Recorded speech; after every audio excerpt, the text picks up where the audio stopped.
have a stroke. Dragon look at you.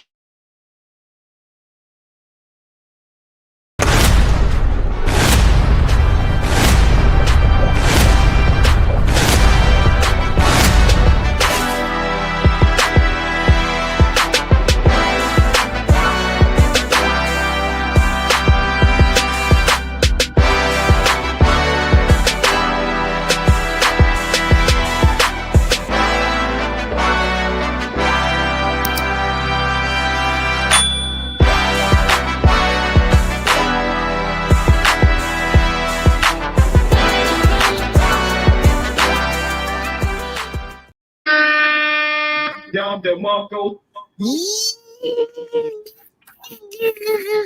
What is up, y'all? We back. Welcome back, everybody. What's up? Nigga, you all right? The Welcome fuck was back. that? Yeah, man. I was just, trying to come up with a way to start the show, man. It'd be a little You sound like funny you. or something. I don't know. You sound like you. Nigga, you He's sound like you stepped on an ice cube. Hey, y'all ain't seen that clip with this dude? He was getting mad as fuck. No, it was some comedian. He was had this bit. He was talking about how this dude was getting so fucking mad. Looked like he's about to bust a blood vessel in his damn head. He couldn't say shit. He couldn't cuss nothing. He just all he could do was go. That nigga was having a stroke. That nigga was having a stroke. That's what happened. I know, God right? Damn it. Hell no. All right. So how y'all supposed to do it out there, man? What's going on, Max? I Out just there on the smashed a road fucking. again. Nah, I'm in a hotel again. I just smashed Yeah. a fucking bug, and that bitch was juicy. Ew. Fuck. But I'm doing good, man. I can't complain, man. You said what? You can smash roaches all day. Shit. Breathe, nigga. Look around, Hey. shit. I'm trying to get this out now and then Nigga. I'm about to Oh be man, right please don't be there on with that him. bull. Shit, don't be on that bullshit tonight, I ain't no bullshit, man. What the fuck you done, nigga. You be getting dumb high, nigga. You be forgetting you producing, falling asleep and shit. Be Don't. Hey, don't be mad at me because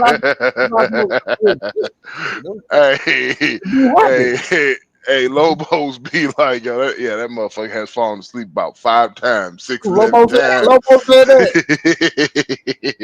Lobo said that, man. No, I ain't say Lobo say that, but he will agree with me. He probably would. He was like, that nigga started sleeping. That nigga started snoring on the line. That shit was funny. But hey, it happened to me. We know who was snoring on the live before. No, that was me, boy. I ain't gonna lie. I ain't gonna lie. Dragon, how the hell the most boringest nigga I ever seen in my fucking life, nigga?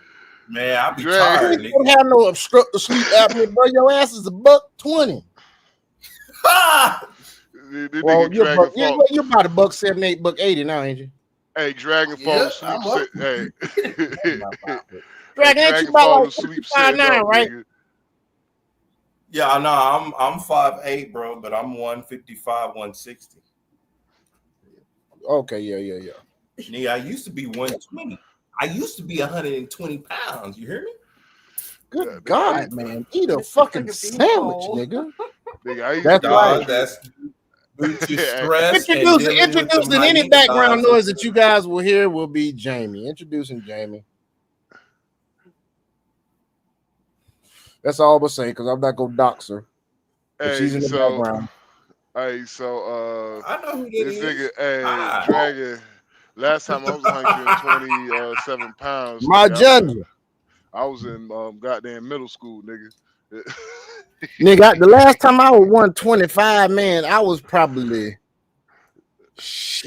about 10 years old, nigga. I was in goddamn elementary, actually, nigga. I was 11 years old. I was probably 11 because I was 165 when I started playing football in middle school, man. So I was about, but I was 5 foot.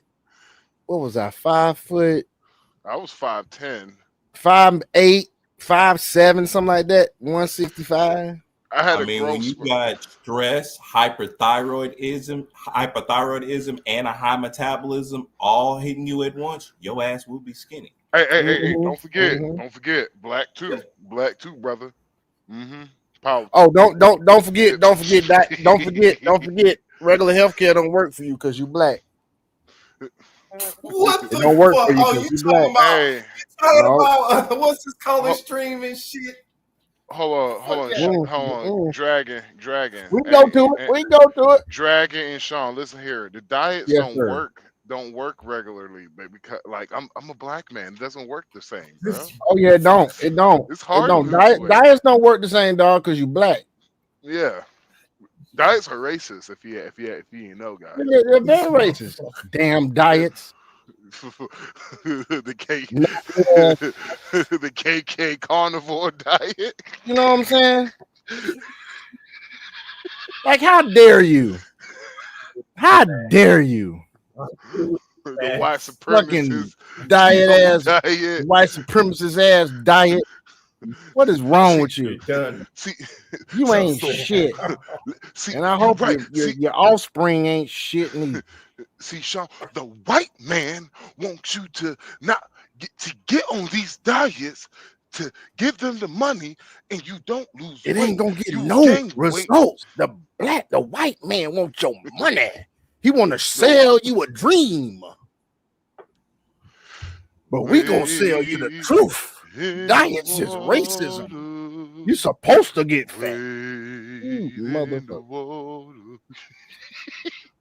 Yo, I did Man, that. check this out, man. Get access to good health care, good insurance. The research says that black women, when we do the same diets as white women, we lose less weight and we lose it slower. Even when we're following the diet. Stop it. It could be you putting more food in your mouth, you a big baby beluga. God damn. Or could it show that black women might have less discipline than other races of women? Aha. It could be lack of self-discipline. It could be that. It could be just a fact that they don't give a fuck. It's a weird idea. That too. God, these Afro-Colombians. Ah! Oh, you are distracted over there. God damn. Folks, we are having a technical issue in Dragon Studio. He has basically been distracted by the Afro-Colombians, and hey, you seen what he's probably gonna put that in the damn stream tonight, but you will not be seeing it here on this channel. You will not be seeing it here on this channel. Do me a favor, please. Get out of here. Get out of here, man. I'm not going nowhere. No, I can't show it. I'm sorry, I can't show it. But let's continue on with let's listen to what Shamu want to say. Than our white women counterparts.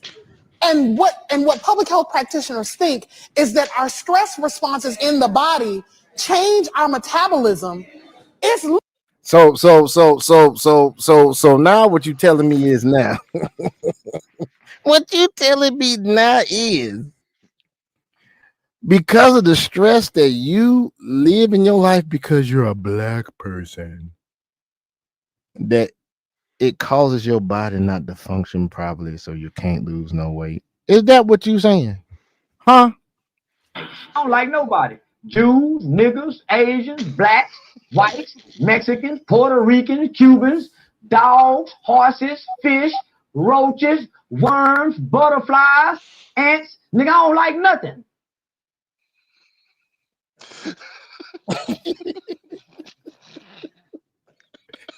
Oh, I don't like you. I don't like it because that's some bullshit right there. You gonna tell me that bullshit? Let's continue though. That's continue. Literally, that the racism that you're experiencing and the struggle to make ends meet actually means the diet don't work for you the same.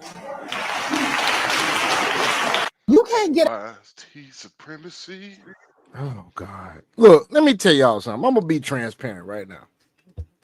Okay, I'm gonna be perfectly transparent. I'm an emotional eater. When I get emotional about something, I mean emotional. I'm not saying crying and shit like that. I'm talking about when stress enters my life. They ain't going too good. Here's something I don't want to hear. Shit like that. I'm an emotional eater. I may eat more. When stuff get hard, when this shit get hard and get rough out there, I'm not one of them motherfuckers that gonna starve myself. I best believe that ain't gonna happen. Hey, this nigga. That is not gonna fucking happen. Hey, this nigga gonna be crying over a play of oxtails with some scabbage. I ain't gonna be crying, but I'm gonna be in them oxtails like, goddamn, the day was terrible, man. What the fuck went on? You know, I'm gonna be doing that. And they gonna be crying, be like, except that nigga with that referee. Ain't no hungry against me. Boo. Boo, nigga. Yeah. All right. I'll let you have that one. But like I was saying, folks, I'm emotional either. I'm gonna stuff my face. But at the same time, goddamn, you still gotta have the discipline. Like, you know what? Enough is enough. That's too many ribs. Put that goddamn cheesecake down. Take your ass to the fucking gym. Sometimes I gotta tell myself that. That Cheesecake Factory section. Fuck. I know, right? I miss fucking Cheesecake Factory. Now, thank goodness I live far enough away where I had to really make my mind up to go to that motherfucker. You know what I'm saying? Now, remember the vid that I posted earlier? It's far enough. It's far enough for me to say I don't feel like driving to that motherfucker. Cumberland Mall is 40 minutes. Yeah, exactly. You still got to make your damn mind up to go. 40 minutes is still 40 minutes. I don't give a damn where you live at. I don't give a damn where you live at. Nancy's? Yeah, but that we was high as hell though. See, okay, so this is what's going on. Nancy Pelosi? No, we ain't said shit about that old motherfucker stealing goddamn money. We ain't said shit allegedly. We ain't said shit about her. No, we said no. We was going here to talk. No. Do me a favor, please. Get out of here. Get out of here, man. I'm trying to tell you, dog, what I'm talking about over here, man. You keep saying I'm talking about something else. No. All I'm saying is one day, wasn't I just telling you that to go to, I'm glad Cheesecake Factory not far from here, right? Didn't I just say that? I need some interaction, fellas. I need some interaction. Okay. Well, I don't know what you're talking about, so it's hard. Well, all I'm saying is this. You got to make up your mind not to motherfucking eat the shit. I said that's why I'm glad I don't live that. I live far enough from the damn Cheesecake Factory to where you got to make up your mind to go. And so back here in the background gonna bring up us going to Nancy's Pizza the other fucking day because that shit's on East Ponce in the middle of fucking Atlanta. And I live in the west side suburbs. And that shit was what, an hour and 20 minutes? Because of traffic. But we made our mind up and we was high as hell. All I'm saying is that even if that shit happens in my life, you gotta have the self-discipline to put the fucking pie down. Take the ribs and put their ass back over there. Don't eat that shit. And these motherfuckers talking about it's racist. What the fuck, access man? to good health care, good insurance. The research says that Black women, when we do the same diets as white women, we lose less weight and we lose it slower, even when we're following the diet than our white women counterparts. And what public health practitioners think is that our stress responses in the body change our metabolism. It's literally that the racism that you're experiencing and the struggle to make ends meet actually means the diet don't work for you the same. Oh, God. So racism is causing you to continue to be fat. Not, oh, shit, why y'all shit muted, dude? I can't hear y'all. Y'all shit muted. Anyway, yeah, that's what kind of bullshit they peddling folks on the internet. Yeah, I had to walk to the store, grab me some water. And then, okay, here goes something else. Here go another one. Is this the same chick? It's the same chick. This chick is going viral. And then here. Oh, no, she didn't. No, she didn't. Now, is this Lizzo going back to her old ways? Is that what this is? Please tell me this is. Diets are This Lizzo right here. You see that? I don't know if this is an old video or a new video, but let's listen and see what they talking about. God damn. Racist toward black people. We do the same diets as white women, we lose less weight and we lose it slower, even when we're following the diet than our white women counterparts. The racism that you're experiencing means the diet don't work for you the same. I mean, she's kind of right, but she loses because she plays the victim. We have different genetics. I can eat the same as you, and I might lose more weight, but that's because my genetics are superior. However, repetition carries conviction. If you eat in a calorie deficit for so long, you will lose weight. If you lift weights for so long, you will build muscle, no matter how trash your genetics are or what your skin color is. Diets. Exactly.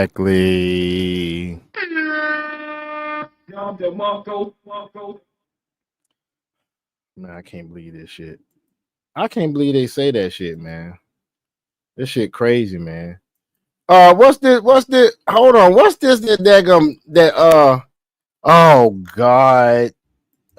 Thank you, Dragon.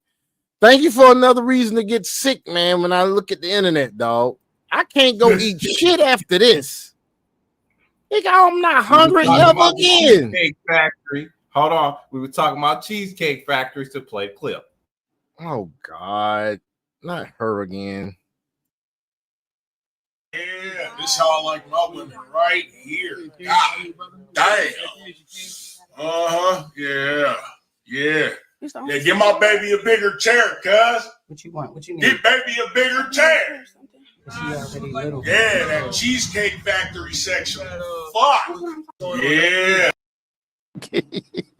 He had to put on a Cheesecake Factory couch there. That's why I'm like, when you said that, I was like, Cheesecake Factory section. Fuck. Wait, because the diets is being racist against her too, I guess, right? No, chairs are being racist against her. Everything that she need to sit on is being racist against her. You hear me? Air is racist against her, dude. She can't even damn lose weight because she can't breathe in good enough because she gets short of breath. And it's because of the racism that she's encountering out here in these streets. Boy, that's a big one right there, boy. That's how you no, don't you dare do it. Don't you? I'm just saying, bro. Don't you do it. Listen, no, listen, Max. You cannot glaze by this and not say what you always say. Go ahead and say it. Well, I've never seen fat chick with regular people legs, bro. No. That's not what you always say. What do you always say when you see a big chick online or whatever?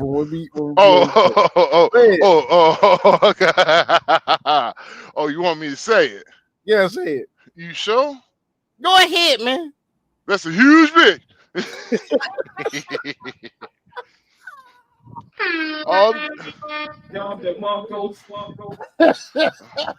Bruh, she got extra large midget legs, bruh. She got no, dog. Her leg. Hey, man. Yeah, bro. Like, she got Tyrannosaurus Rex legs, my nigga. Like, she got no choice, nigga. Nigga, I seen them same legs at Thanksgiving, man. I think it was a suckle ham. Hey, man. Hey, I tell you what, Dragon, because you and me in the same generation, so you know exactly what I'm talking about when I say this now. You remember on Looney Tunes, my nigga, when that chicken hawk was trying to steal that chicken out the goddamn chicken coop, nigga? Yeah. And he was walking with the damn chicken on top, but you couldn't see his ass. I remember that. That's Damone right there, dog. Yeah. She got them chicken hawk legs, man, up underneath the chicken, dog. Dog, she for real, dog. Hell no. I'm for real though, man. That's how I look, man. That girl, that is huge, dog. That's a huge bitch. Yeah, huge, dog. Boy, I'm telling like, you, I don't understand, dog. Like, for real, man. She got for them, real though, my nigga. She got them. I still picnic tables, nigga. Man, So still picnic basket. That motherfucker be jacking people for picnic baskets like goddamn Yoga Bear. She look like she lose her breath when she goes to the bathroom. Hey, she look like it's a huge decision to figure out whether she want to piss on herself or go to the bathroom, dog. Nah, nigga. She be making nigga, she be making life decisions at the buffet line, nigga. That motherfucker be it's a workout for her just to breathe, nigga. God damn it.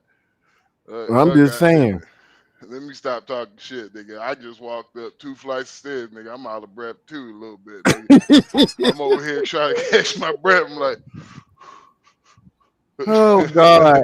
Let me crack open this beer, nigga. I turn the AC on, nigga. You know that fresh AC hit, nigga. Like when you freshly turn that bitch on, that hot ass air, nigga. I thought you were saying after the Freon get redone, nigga. Nah, nigga, I'm talking about when you had that shit off for a second, nigga, like for a minute, and you turn that bitch on, and it just blow out some stale ass air, nigga. I just inhale all of that shit. I'm over here losing my breath and shit. I'm like, I'm losing my breath talking about another fat person talking about my own goddamn kind. I ain't, but I ain't big as that bitch.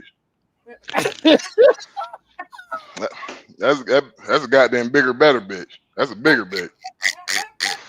God damn it. That's a bigger and better bitch. Not a bigger and better bitch. She's the reason why we lost supersized fries, nigga. What would you say that, man? She's the reason why we lost supersized fries, nigga. I'm just saying that, nigga. Why would you say that, though? Huh? Because goddamn true. Goddamn true. What is the premise here? The premise here, nigga. I was about to say something real savage. I was about to say something real savage. Real savage. I was about to say, I was boy. Boy. Like, she's the reason why we never had low health care. Her and her kind. She ain't part of my kind. See, my kind, we the big niggas who can move still. Oh God. Oh my goodness, man. I'm telling you right now, that motherfucker over there is not real. Oh shit. Anyway, God damn, man. Hey. Man, her blood pressure is higher than them goddamn B-2 bombers, goddamn. That Trump used, nigga. Oh God.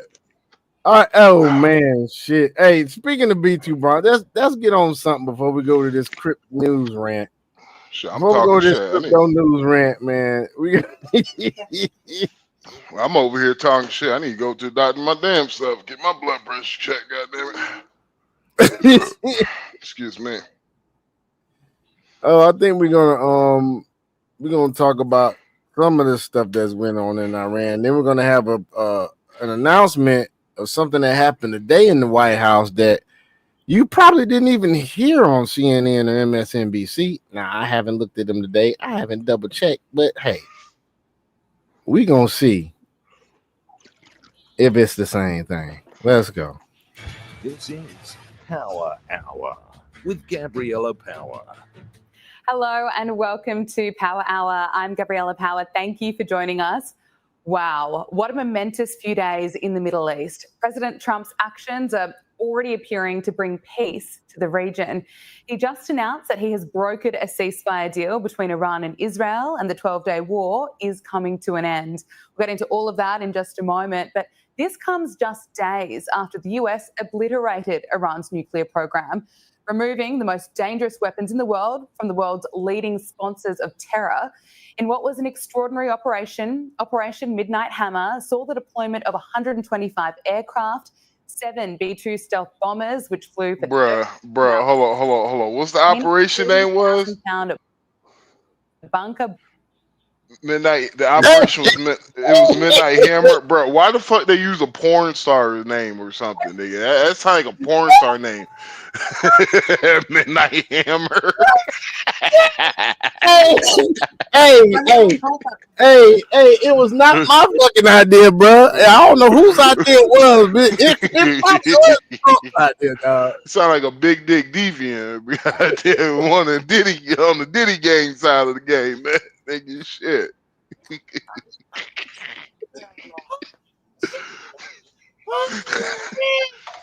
Oh, God. Oh, Don't be saying Midnight Hammer, nigga. Get out of here. I know a nigga back in the day who was stripping named Midnight Hammer. Oh God, that's a male stripper name, bro. That's a The bullshit is he white though. He ain't black, he white though. It's a white guy named Midnight Hammer. Be pissed the fuck out of them black women. Oh God. What is it? Be at the Wanda's Playhouse. Oh man. Good, man. This dude right here, dog. Shit. Off the hook, man. God, dog, bro. My bad. I'm drinking this goddamn Bush beer. I pour a little bit of goddamn Hawaiian punch in it because it feel fancy. Oh. What is that? Did he say Bush beer and Hawaiian punch? Hey, so we have somebody over here. Just a splash of fruit. Minute Maid fruit punch. Just a splash. I swear. You know, get that Bush beer, a little splash of lemonade, fruit punch. I'm telling you, man, shit, you feel fancy in this motherfucker. Oh God! See, he got his kid over there talking. Even though I know I'm in the hotel that I know I robbed a nigga in before and back in the day. No, I'm cool with the dude. I'm cool with the guy who be checking me in. Me and him cool and shit because I keep coming back and everything. He asked me one day. He's like, "Yo, why you be?" He's like, "Whenever you just outside smoking your cigar, you just be up looking around and shit like somebody's about to jump you or something." And I was just like, "Dude, back in the day, I robbed at least 2 people here, bro."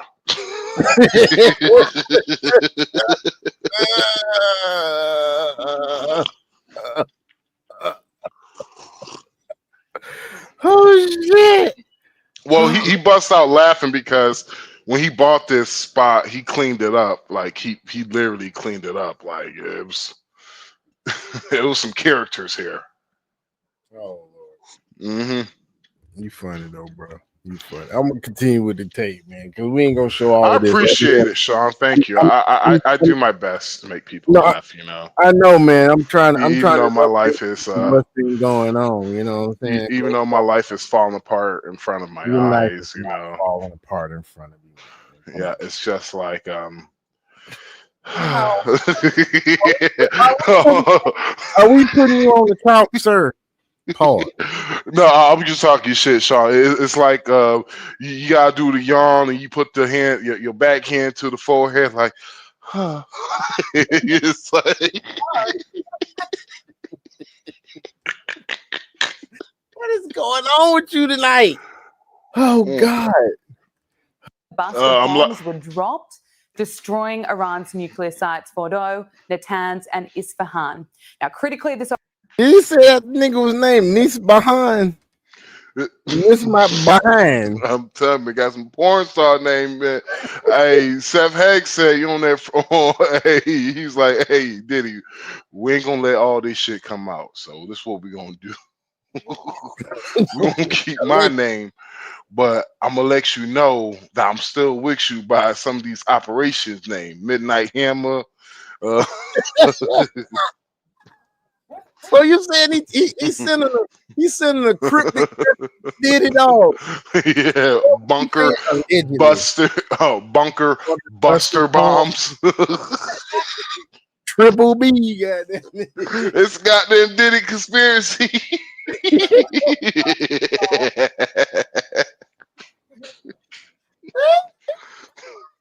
Something seriously wrong with y'all. I'm just saying, hold on. No, I just really thought about it. How the fuck Donald Trump is not part of this Diddy case? Because then Donald Trump knew Diddy well at that time. They both from New York during the same time. I guess he never stayed to the after parties, bro. They said he was at a couple of parties. Even said he was on the damn flight logs with Epstein. Donald Trump used to be the man. Yeah, I know. He was the only white guy being around the brothers. Maybe he was so much of a man that Diddy knew when his ass came around. Let me turn these cameras off. You know what I'm saying? Let me turn these cameras off. Here comes Trump. You know what I'm saying? He could have been that. He could be that. Well connected. You know what I'm saying? That he's one of the ones that's ordering the people. Or like maybe Diddy to get the damn tapes and videos of people. Or maybe maybe Trump was like, Diddy, this is quite literally the best freak off like no one has ever seen before. The best freak off. Just stop it, dog. God. Oh. There was so much lube. Everywhere. It was everywhere. Yes, everywhere. I have never seen a lot of oil, millions of gallons of oil. I have never seen as much oil, baby oil, as much I've ever seen before. It was no words I could explain how much baby oil there was, but I won't say how much baby oil there was. Cheeks were clapping. A whole lot of cheeks were clapping. Some more than others, but a whole lot of cheeks were clapping. Oh, shit. You want to hear something? Hold on. You want to hear some diabolical shit? I'll take. All right. You want to hear some? Can you hear me still? Yeah, I can still hear you. Okay, all right. I'm gonna tell you. I'm gonna read these words to you. Ready? Are you ready? You've been waiting so long. I'm here to answer your call. I know that I shouldn't have and had you waiting at all. I've been so busy, but I've been thinking about what I want to do with you. I know them other guys. They've been talking about the way I do what I do. They heard that I was good. They want to see if it is true. They know you're the one I want to give it to. I can see you want me too. Now it's me and you. Cassie, first two verses of her song during the time.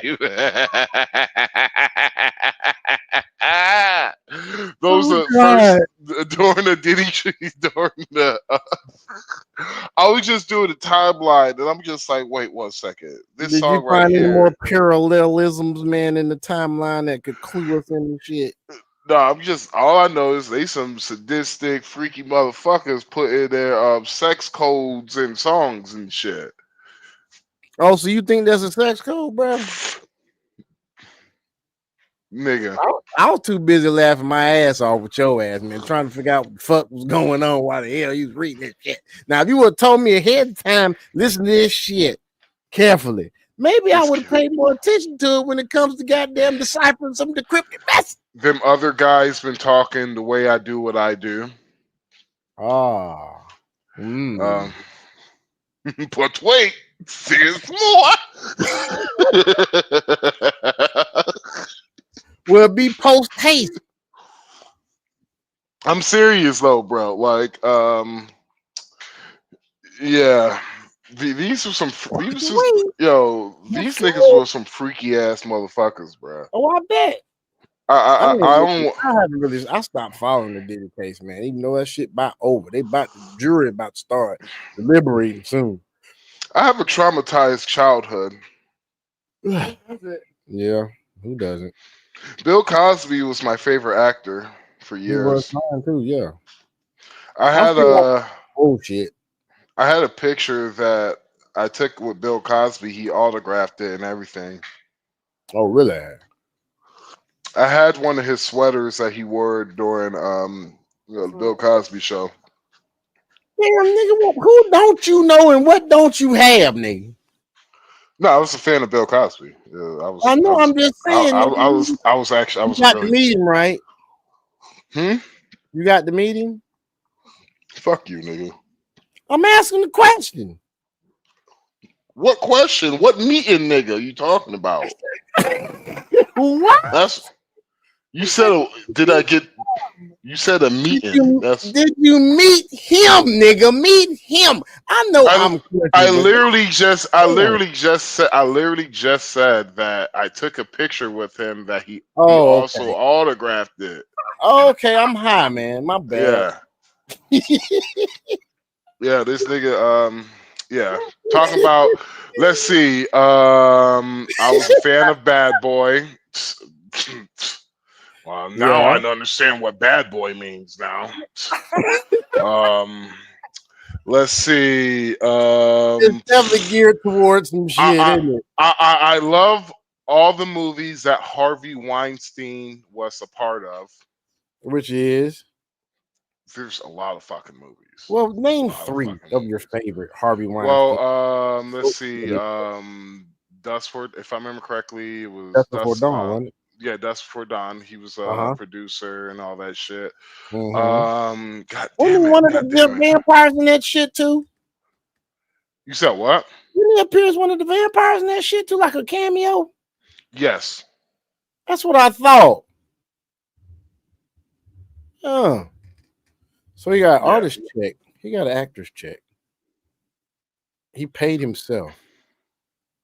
Yeah. More like the studio paid him. Like Mandela. Shit. I didn't know he did Mandela. The Butler, Fruitville Station, Django. He did Django? He produced Django? Glorious Bastards. What? Yeah, he was a part of some very good fucking Chicago, Gangs of New York. Oh wow! Like New York, the Yards. Like, god damn it! Good ass fucking movie, man. I like that movie, dog. Oh man, what was that one? Good ass movie. Fuck. What was that one? Great Debaters and Aviator. Oh, okay. Yeah, he was behind some really good movies. Yeah, and so fans of some of his movies. Also, what? It's just like I'm thinking about all my fucking childhood. Like my childhood's fucked, dude. Fucked up. It's ruined, ain't it? My shit's fucking ruined. A lot of this shit was a lie. I mean, I grew up watching Bill Cosby too, dog. Fucking lie. It was a lie. Do what the character did, not the real person. I guess that's the lesson. Fuck the real person. Do what the character did.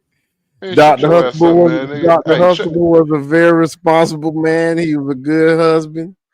Hey, just don't do what Bill Cosby did to Dr. Huxtable. No one want to hear that feel good shit, nigga. Hey, keep that shit to yourself. The character is the role model, not the person playing him. Hey, nigga, fuck you, nigga. We don't want to hear that bullshit, cuz. We know who we know our trauma. We know our childhoods. Our childhood is looking kind of very predatory now. My childhood's goddamn predatory, nigga. Like, goddamn it. What was that? Mr. Rogers was a real nigga, and literally he was a real nigga. Yeah, Mr. Rogers was damn. He looked like he beat your ass. You goddamn Miss B. He was a fucking he was a Marine. Hey, that motherfucker. Hey, when you know the realness behind him, you be like, that motherfucker ain't that he's real nice. He is trying to control He's trying to control that fucking demon he got inside him. Yeah, he for a long time he had them. If I remember correctly, he had one of the most confirmed kills in the army. Mr. Rogers. Yeah. The nice dude that comes into the fucking house and pulls his shoes off and his cardigan. Every time he comes to the house, he takes his cardigan, he unbuttons it very nicely and methodically. He folds it up, or he takes it and he hangs it up in the daggum closet. He sits down on the bench and he takes off his shoes and he puts on his house shoes. That nigga? You talking about that nigga? Huh? Yeah. Wow. Had the highest number of confirmed kills. That goes to show, man. You just can't put nothing past a motherfucker. Like, it don't matter how they look, boy. Mr. Rogers been and goddamn crashed out on all us motherfucking ass. You catch his ass out in public doing so, and he had a bad day. Shit, that nigga finna damn have a flashback. Probably nicely whipped your ass too. He's a very nice person. He'll nicely whip your ass. Nicely put your ass in the fucking headlock. Quick. Give you some of that ranger shit. He probably was a ranger. If he had confirmed kills like that, he had to be either a ranger or just you think he was just a regular goddamn infantryman? Man. You see, goddamn it. You see, goddamn it. See, my childhood, that was a lie. Big ass, man. Fuck this, man.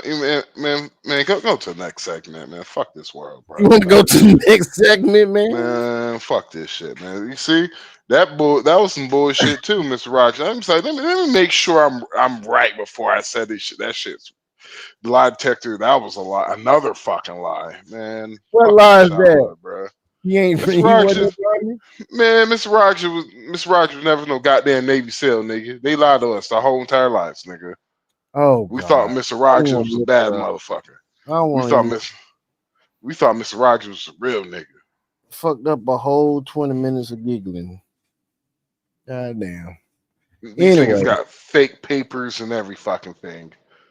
Yeah, this is how much bullshit it's society.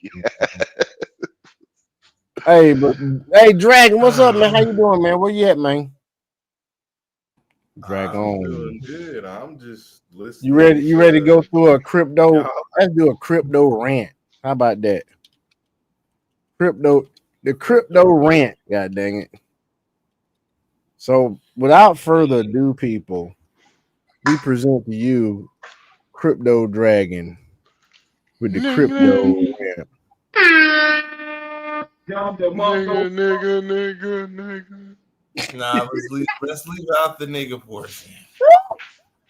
Leave that out. I don't like nobody. Jews, niggas, Asians, black, white, Mexicans, Puerto Ricans, Cubans, dogs, horses, fish, roaches, worms, butterflies, ants. Nigga, I don't like nothing. Nothing. I don't know why I don't say the last part. I got to retape that bit, man. It was a sound effect. Oh. Go ahead, man. We here. That shit's hilarious.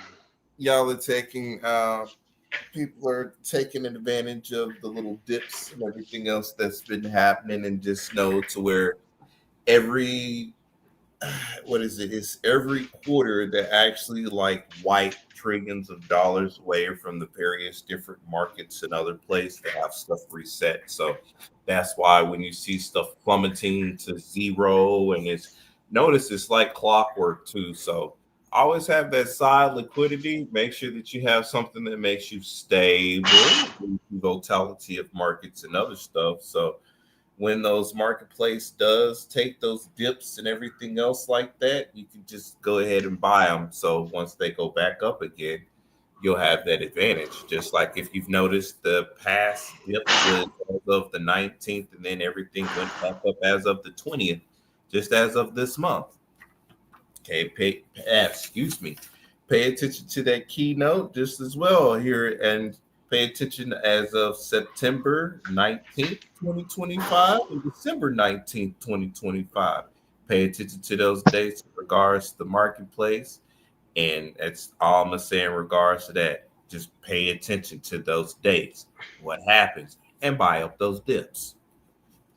It is called a triple witching event, is to what the institutions and other stuff does. And at that point in time, like I said, they wipe trillions of dollars from the marketplace because those contracts that they have is the contracts that they have at those times is at the time frame.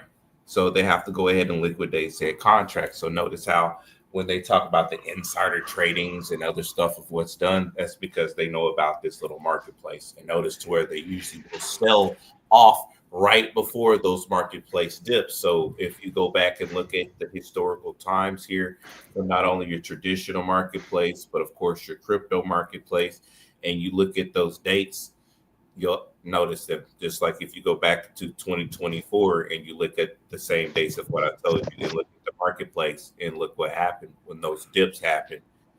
Trillions of dollars were wiped out from quote unquote areas, and then everything had to reset itself. It got back to a rebalancing point.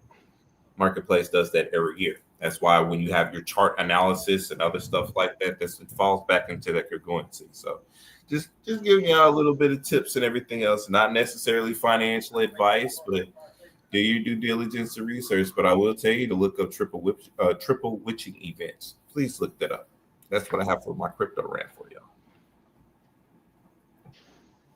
I'm surprised you ain't tried to cuss some people out, because you know how sometimes you get on your soapbox about people that don't want help, don't know about this shit, don't want to know about this shit. What we should be doing instead of getting off of being on our ass. Like, for instance, people, here's an example. Yeah.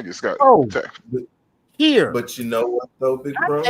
AI engineering as a class.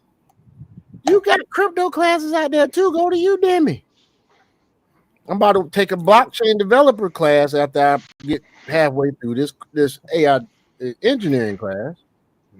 But I'm University. I'm taking right now. Nah, screw YouTube University.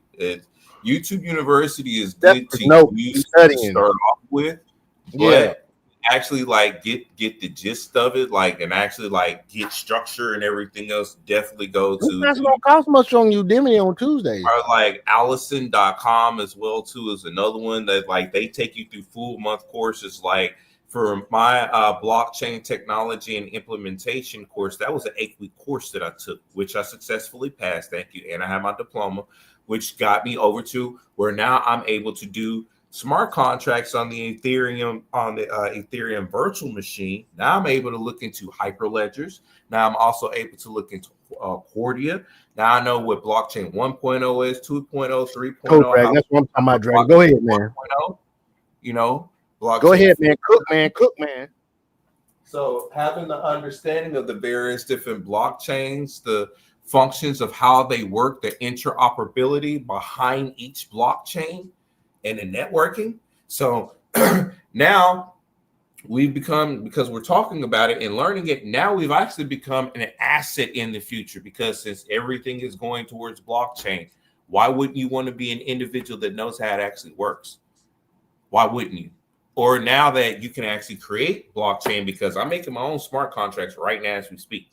Like I'm literally going through that to learn how to have that implementation. So that way, once I start doing stuff off of another program called Rust, which ties into the Ethereum area as well too, because I'm learning Solidity and I'm learning Rust. I'm also learning Python, because for the XRPL, they utilize Python. Most people don't know that Ripple uses Python. That's why I started learning Python at first. Ethereum and a couple of other blockchains, they utilize Rust or Solidity. So I'm learning the program language for that, so that way I could be an asset. And as well, when I'm explaining this stuff to you folks about, hey, you need to go ahead and buy into this and buy into that because of the utilization and the news of what I'm presenting to you, is because I also know the nuts and the bolts behind the network itself. That way you are making good investments for yourself because you understand how it actually works from the ground up.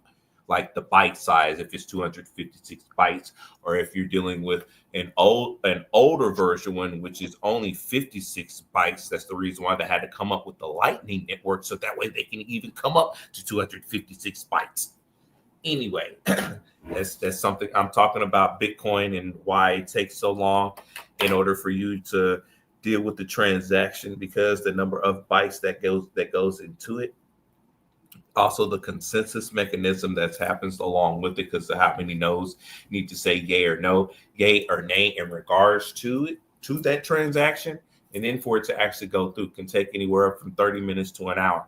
That's why if you're moving large amounts of Bitcoin, why it takes so long versus if you move in large amounts of XRP, which it goes like this, because of the consensus mechanism and protocols, node features of what it's been set up on and everything else. So the more nodes that you have, the better it is for your network. That's why they like the Ethereum network or like the XRP Ledger network system. Why it's so huge, because everybody uses it. One specific thing, and of course I'm going to talk about XRP. One specific thing about XRP and why it's so huge is because it's used globally. It's not just like here isolated, or like you might have a region in like Southeast Asia or like the Oceania area. Nah, Ripple is global. Ripple is all over the place. So knowing that literally all world governments are tied into Ripple, you can go look this up yourself. Literally all world governments are tied into Ripple. Damn near all major financial institutions are tied into Ripple. I mean, when you have China, Brazil, Europe, Japan, when you have all those areas, Colombia, Venezuela, hell, even Ireland, you have all of them creating their stable coins based off of the XRP ledger, or even how Russia has their A5, A7, which their interoperability works with the XRP ledger. Russia even has their own stable coin, because remember, they have it backed up. They have it 5 billion over the actual amount minted coins of what they have, just to make sure that they actually have the 1-to-1 ratio with their stable coins. Same thing with XRP, how they have their backing and why they're getting their money together. So the XRP, the RLUSD, I'm sorry, let me correct myself, RLUSD, which is the legitimate FDIC backed stablecoin, 1-to-1 pegged US dollar. Because remember, they not only have Hidden Road, they also have a distinct office that was from the SEC, of which they had bought out anyway. So they're literally in with the SEC, so to speak. That's why they're fighting kind of right now to kind of get things to go away, and why Judge Torres is holding stuff back in regards to the case, to say, well, there's not enough evidence to states where both of y'all can they're fucking some shit up. I need to make sure that I go back and I get the exact wording verbatim, so that way I present that to you, so that way I'm not just giving you, hearsay stuff, but off what I know directly from what I had read, they're holding that shit back. Judge Torres is holding that shit back right now. So because remember, they had came into an agreement, the SEC and Ripple, to go ahead and squash the shit. So where basically, Ripple will go ahead and pay the little bit of a fine, which remember the SEC wanted $1 billion, but it dropped down to $125 million. Ripple's okay with paying $125 million and stuff like that, even though they did say, that they did sell, their XRP shares to institutions at that time, to when the SEC was ruling in regards to how XRP was moving along itself. Even though they did XRP the way they did, but they allowed Ethereum and Bitcoin to slide right on through. If you notice that shit, they did that purposely, though. Everything's all the show.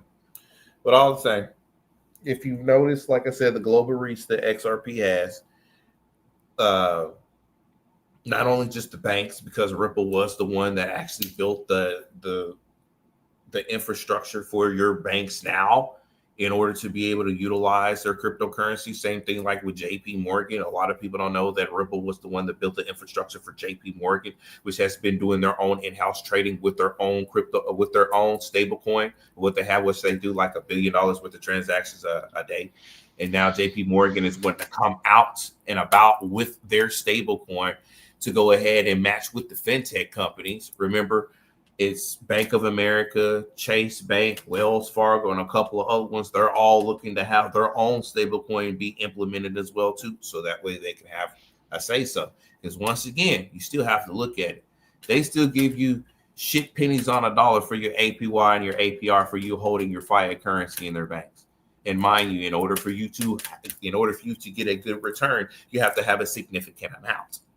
Even with your accredited credit unions, a minimum $5,000 deposit, and they will give you 4 to 6% annual APY or APR, but then you have to have a 3-month maturation date in order for you to start kicking it up. Versus like how you do with the fintech companies or with these exchanges, you can take $100 and go ahead and put it in there, and they'll give you and let me go ahead and say it's the stable coins, USDC or USDG or RLUSD. They'll give you off top 4.6% up to, depending on the exchange or depending on like the wallet of what you're using, like with Ledger, could be up to 9.9% APY or APR.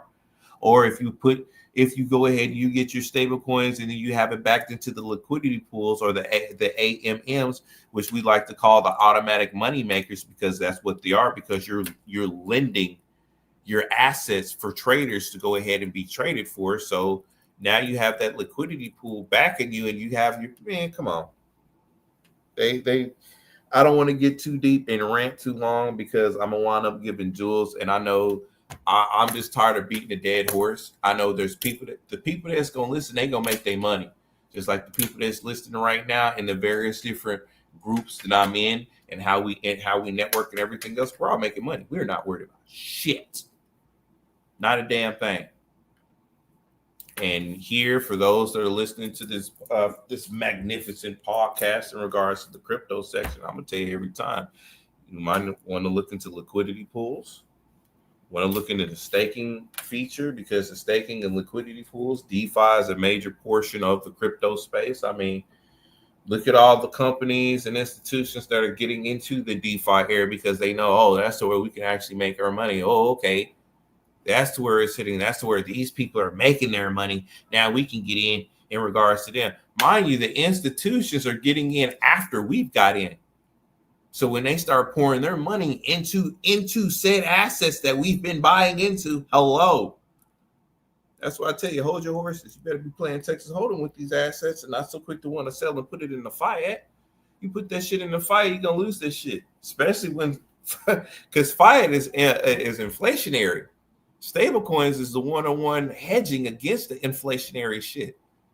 So if you go ahead and make this money, you put this shit right in the fiat, and something happening, you're gonna lose the fuck out. Because I'm gonna tell you what I'm gonna do personally. I'm gonna hedge this shit. I'm gonna put it right into stable coins. That's where everything is going. I mean, as it is right now, you barely utilize a dollar bill, a $5 bill, a $10 bill, and or a $20 bill. You know what you utilize? Your debit card, your credit card, your Apple Pay, your Google Pay, your tap to pay, or bank account. All of that is what you use more than what you're actually using regular fiat money. The times that you use fiat money is when you go to maybe like carnivals or just to have a little bit of cash on the side, something quick, or if you're doing something for the street, aka the black market, if you look at it like that. But all your white market stuff, everything's digital. Everything what you're doing on the side for a quick hit or even in the black market area, that's where your fiat currency is at. Think about it. I want you to see. Digital, baby. It's all digital.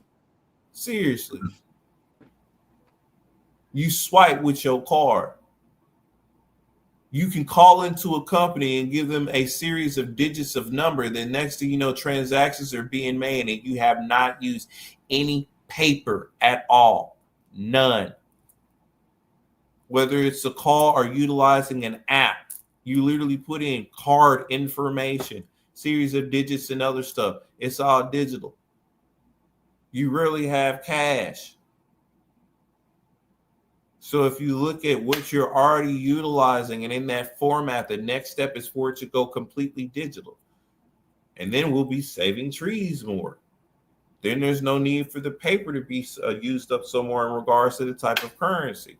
Now you won't be complaining about if you drop, hell, if you, I'm going to say it like this, you know how people be dropping money and dropping cash. And I'm like this, you drop $100 on the ground, I pick that shit up, that shit mine. But you ain't going to drop your Ledger wallet. Nope. You ain't going to drop your MetaMask wallet. You ain't going to drop that. And all of that's secured.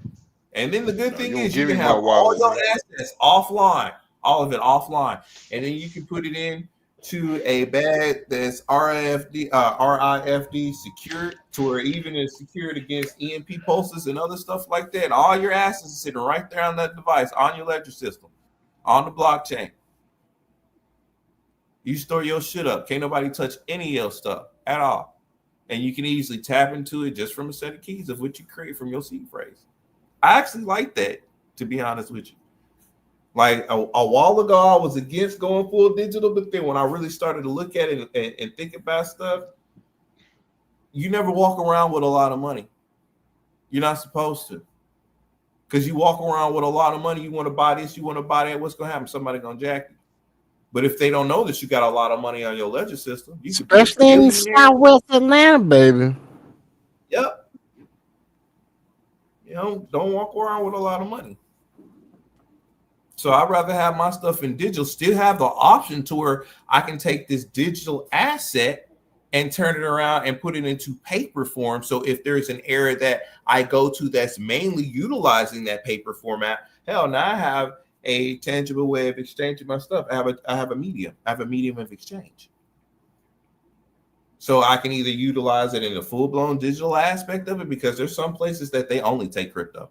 They won't take your credit card information. They will not take your paper information at all. They do not want paper currency at all. They want your crypto, though.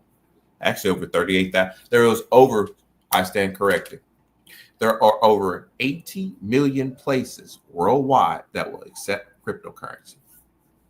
So you have 80 million merchants worldwide that will accept your cryptocurrency as we speak, before the full-blown implementation of the system, because then eventually all places is going to take crypto, because you're going to have to be compliant, just like how these blanks have to be ISO 2222 compliant, because if they're not, they'll be out of the gate. Just like, remember how, Chase was closed for Juneteenth in order to recognize that as an actual holiday? No, they were updating and implementing their system so that way they can be compliant with crypto. Because pretty soon you're going to start hearing them talking about crypto and everything else like that. You already hear Visa and MasterCard, what they dished out. How they matched over with Google Pay and even with Apple Pay. All the stuff of what they're doing in networking. Shit, remember, ZBEC is with Visa in regards to having your payments being done for you. And now with ZBEC, that's how you get your payroll payments done for you, so you get paid at the end of the day. You don't have to wait 2 to 3 weeks behind it. So everything is moving towards that way. So why not understand, like I said, the nuts and bolts, how it's actually done, how the currency is actually generated. And since overall, in regards to money as itself, because we believe in it as a whole and we give it value as itself, that's the reason why it ultimately exists, is because we give it value. So because now the next portion of value is digital, let me understand how it works and let me make some money off of it.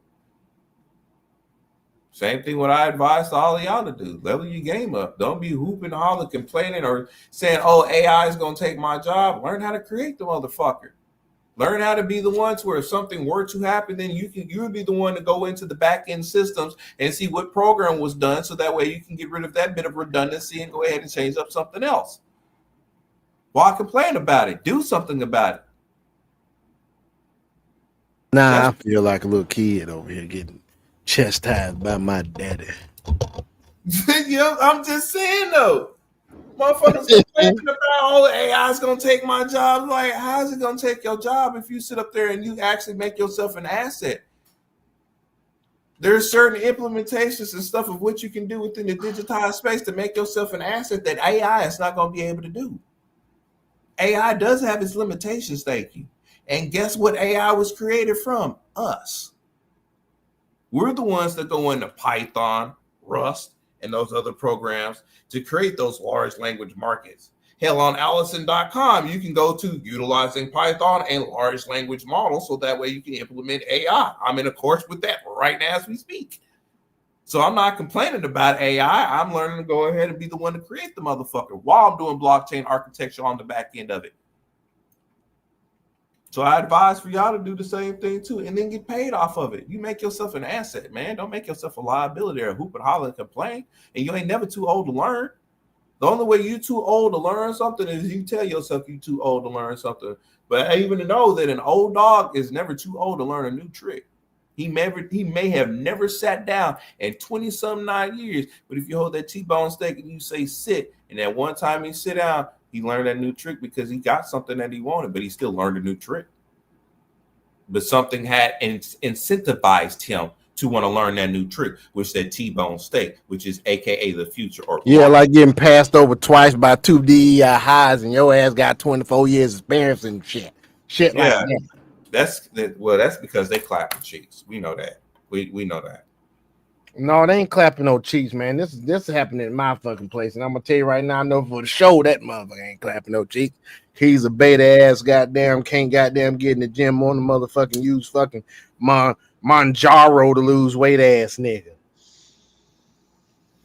You'd be surprised, but okay. I'm just saying this. Clap. You seen these damn cheeks that I'm talking about? You wouldn't clap their ass. I'm just saying. We got a comment. What's going on? Mr. Whaley says Skynet is coming. You being warned. Skynet. You talking about fear mongering? Well, let me. Oh, wait. If you said Skynet is coming, let me bring it back. Skynet has been here since 1984. If you really want to think about it. Maybe he's saying it's a new version of it, or maybe it's a or just an upgraded, repeated version. But I mean, this is we're here. We've been here before. History repeats itself. So the only thing that I'm doing, if put it like this, if Skynet is coming, I'm in a nice little isolated area in the tropics in the Bahamas. I know history repeats itself because I predicted Trump winning. I predicted him winning before the campaign started. Mm-hmm. You know how I predicted him winning? I have said this. I've said it online. I've said it on my Facebook account. I said, remember Grover Cleveland, nigga. So y'all remember Grover Cleveland, nigga? Yep. I said Trump is the new Grover Cleveland. I left it at that. But yeah, I wouldn't be worried about that. There's other stuff to actually be worried about. And if your attention and your energy goes where you apply it. So if you apply it in a fear-mongering area, like you're afraid of what's going to happen, that's going to be your reality. I'm not accepting that for myself. Good luck with that bullshit. Have fun with that mess. All I know is, like I said, I'm in the area to where I'm creating this. So if I have an area to where I'm creating something, I'm creating something that's going to protect myself and my people and help me to get into a good area. Once again, find ways to make more money to get more crypto. Just like I started a profile with ZenFi. ZenFi is a online remote job online searcher. Mm-hmm. So I got a profile with him, and I'm gonna use AI to formulate my descriptions in my profile to make them sound more, I'm gonna take like basically what I've done throughout my career, and I'm gonna put it in prompting to AI and make it sound better than what it really is. Shoot, I like utilizing AI. AI has helped me to really like break down. He's coming back soon. He sure is. Jesus Lord, Jesus saved. That AI has helped me to like process a bunch of information and do a couple other things, because AI is nothing but an extension of yourself. So how you utilize AI is literally an extension of you. So how you look at AI is how you're looking at yourself. So if you go into AI and say, hey, how am I able to make myself more of a viable asset, because this is what I've been learning and this is what I want to continue down as a path? Can you please break down to me empirically and give me detailed information as to what I can possibly do along these parameters, so that way I can facilitate and execute this? Why, of course, my enlightened friend. Well, these are what you can do in this. Oh, okay. Well, and then that's when you be on OpenSea, don't you? You be on OpenSea, don't you? Huh? Jesus, You be on Lord, OpenSea, Jesus don't you? Christ. Yeah, I do stuff on OpenSea, but I be using DeepSeek for most of my stuff. But I it's be like using Gemini a lot. I use like hyperdimensional computation and a couple of other stuff of what I've been looking into, so that way I can get this stuff done. The only thing they DeepSeek is an open source AI, isn't it? Mm-hmm. It's open source. Yeah, like Gemini is closed source. It's they get to use proprietary data. They have they use proprietary data too. Yeah, mine will also remember DeepSeek isn't controlled so much, Right, like it's not regulated. Right. That's another reason why I use that one, so that way, because when I ask, and I'm gonna be limited on what I say, because when I ask like Gemini or ChatGPT certain things, I don't get the same information that I would get with DeepSeek, which allows me to get more deeper into the information of what I need. Yeah, I got to get that trade GPT and buy that the paid plan, so you can really get them damn stock tips. Yeah, AI is woke as fuck. Yeah, there is some AI that's woke. It is woke. Yeah, that's why woke shit in it. Well, that's why I had to tell a girl because I had to tell her Nice AI segue though. Nice segue. I had to tell her AI was wrong, right? And she was just like, "No, it's right." I was just like, "AI is a tool. You're supposed to challenge it. Also, you're not supposed to take everything for it to say as it is. It's supposed to learn off of you, while you're supposed to learn off of it." And I was just like, "You didn't know that." And you got a lot of dumb motherfuckers using AI right now. I know, right? They are. Oh God. They are, man. Well, thank you so much, Dragon, for the crypto rant, man. We're gonna get into some other shit, some typical shenanigans. Let's go. So we're gonna let's go let's look at some of this shit I had put into the dating thread, man, that we have not gone through yet. It's filled with some subjects. For the first subject, we're gonna look at this about Tiffany Haddish. Tiffany Haddish says that women with more than 2 baby daddies have a mental illness. Get out of there. What? Get out of there. That's what Tiffany said. And I put in the comments, they starting to cannibalize themselves. Fellas, get your popcorn. Gonna be a trip all summer. And for the future, it's the ratchet ass pachyderm hyenodon troglodytes versus the women that hit the wall and realize it. The good women gonna be on the sidelines laughing with us. We on planes, city boy up. That's what I put on the beat. City boys. City boys. Hey, for real though, dog. That's what it said, man. So here's the actual I want to say it's the actual article or some shit. Well, it says Tiffany Haddish theorized that women with more than 2 baby daddies are mentally ill. Tiffany Haddish is under fire for her recent comments on women with multiple baby daddies. The Girls Trip actress made the controversial remarks during an episode of the In Godfrey We Trust podcast, where she shared her personal beliefs that those who have more than 2 fathers of their children may suffer from mental illness. I could be completely wrong, and the internet probably going to destroy me for this, but I think women that have more than 2 baby daddies usually have some sort of mental illness, she said during the interview. She went on to claim that women are getting genetically modified twice every time they have a child with a new partner.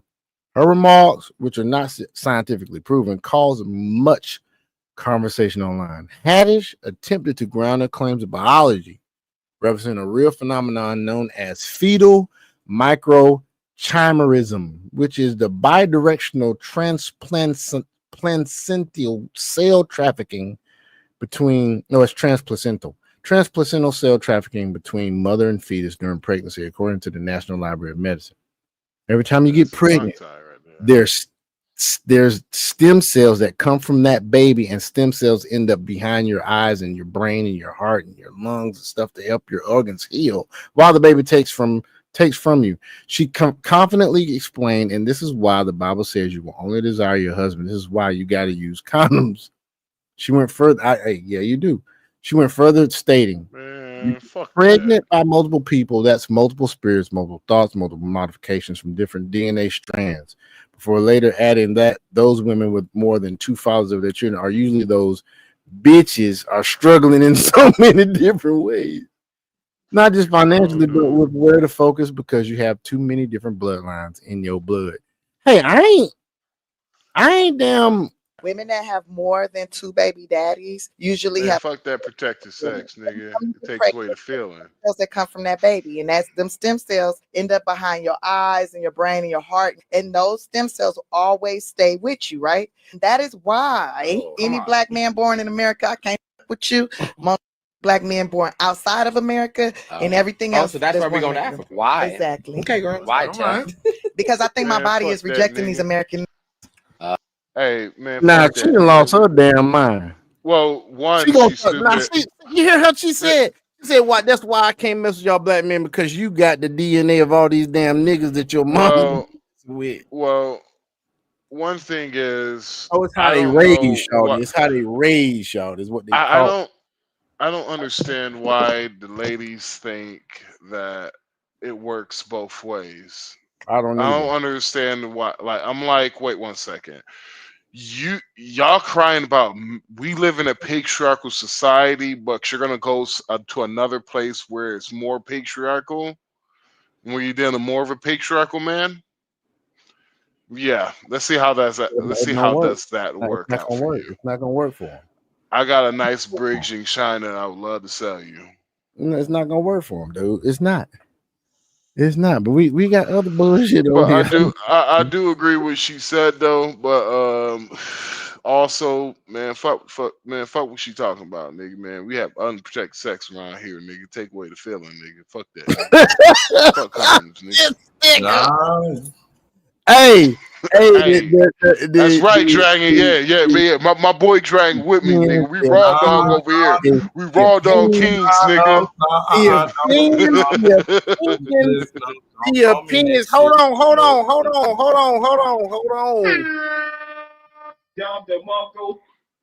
Do me a favor, please. Get out of here.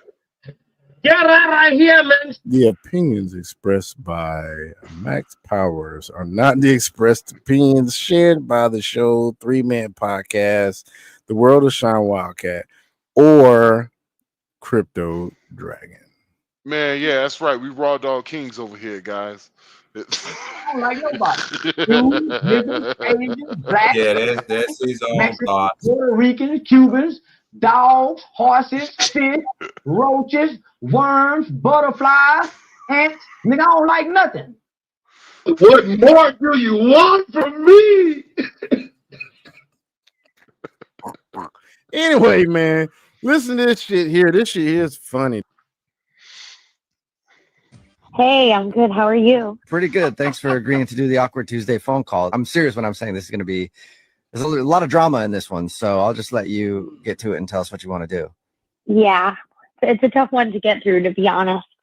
But I was married 7 months ago, or tried to get married 7 months ago, to the man that I thought was the love of my life. Wait, hold up. You said tried to get married to a guy? Yeah, tried to get married. So got engaged, planned this amazing wedding. I mean, like, we invited all of our friends and family, had the most beautiful weather the morning of our wedding. We finally got together. We did first look.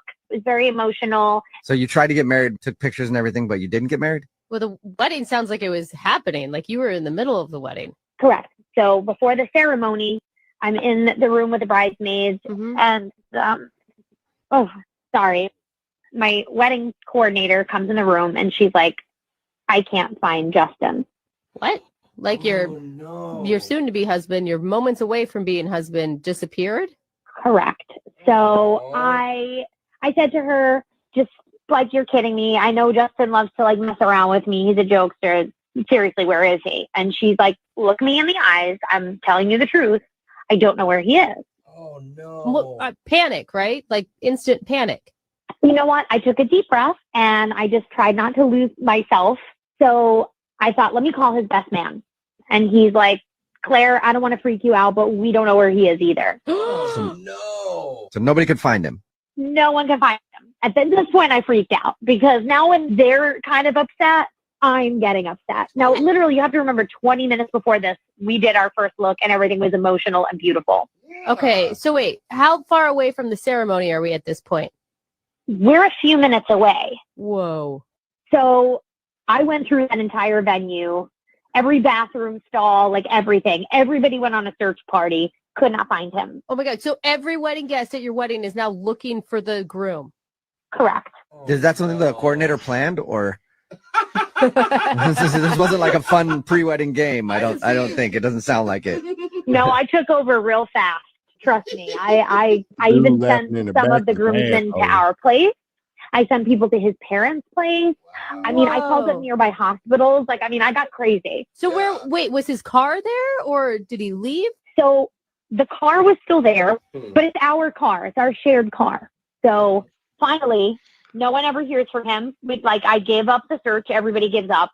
And I finally get a text a few hours later that just says, I'm sorry, I can't do this. What? Wow. No. So you got ditched at the altar, basically. Sorry if that sounds insensitive, but that's we what didn't happened. even make it to the altar. That was the sad part. We didn't even make it to the altar. So wait, you're just like sitting around a big room that was supposed to be your reception hall that's filled with flowers and like the food's there, and he just texted you? He didn't even tell you this in person?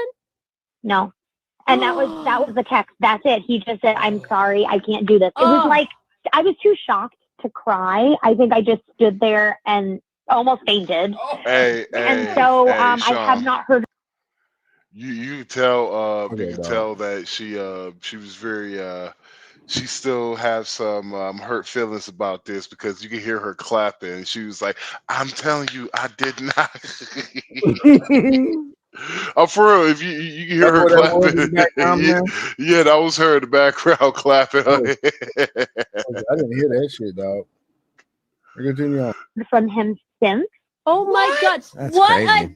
I hate this dude. I am sorry. Yeah. What did you do?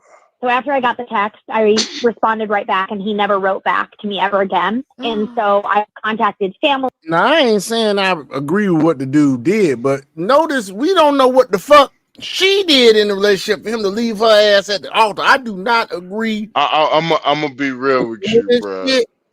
But what? It's a too fast air story, dog. No, there's more to this story, because he most likely paid. You telling me, homie? He most likely probably paid for the wedding, and y'all have a car together, so y'all live together.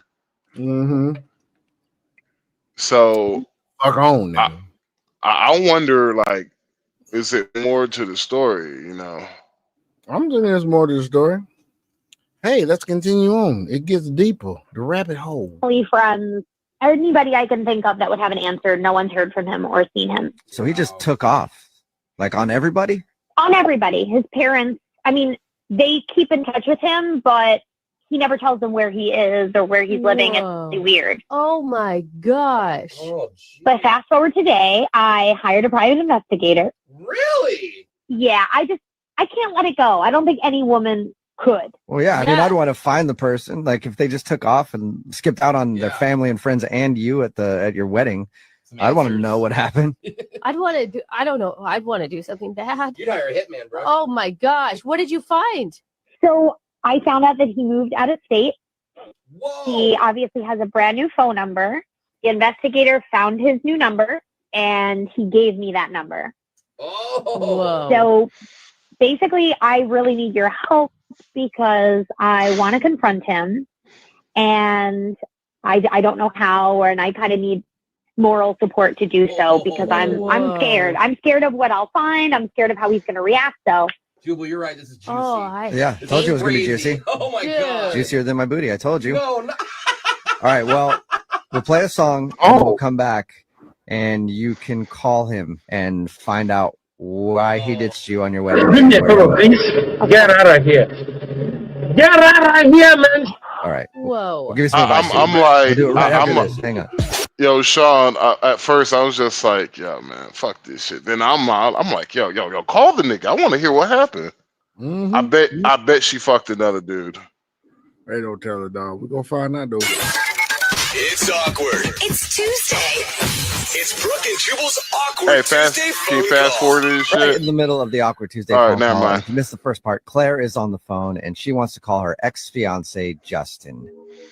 She was actually ditched at her wedding about 6 months ago.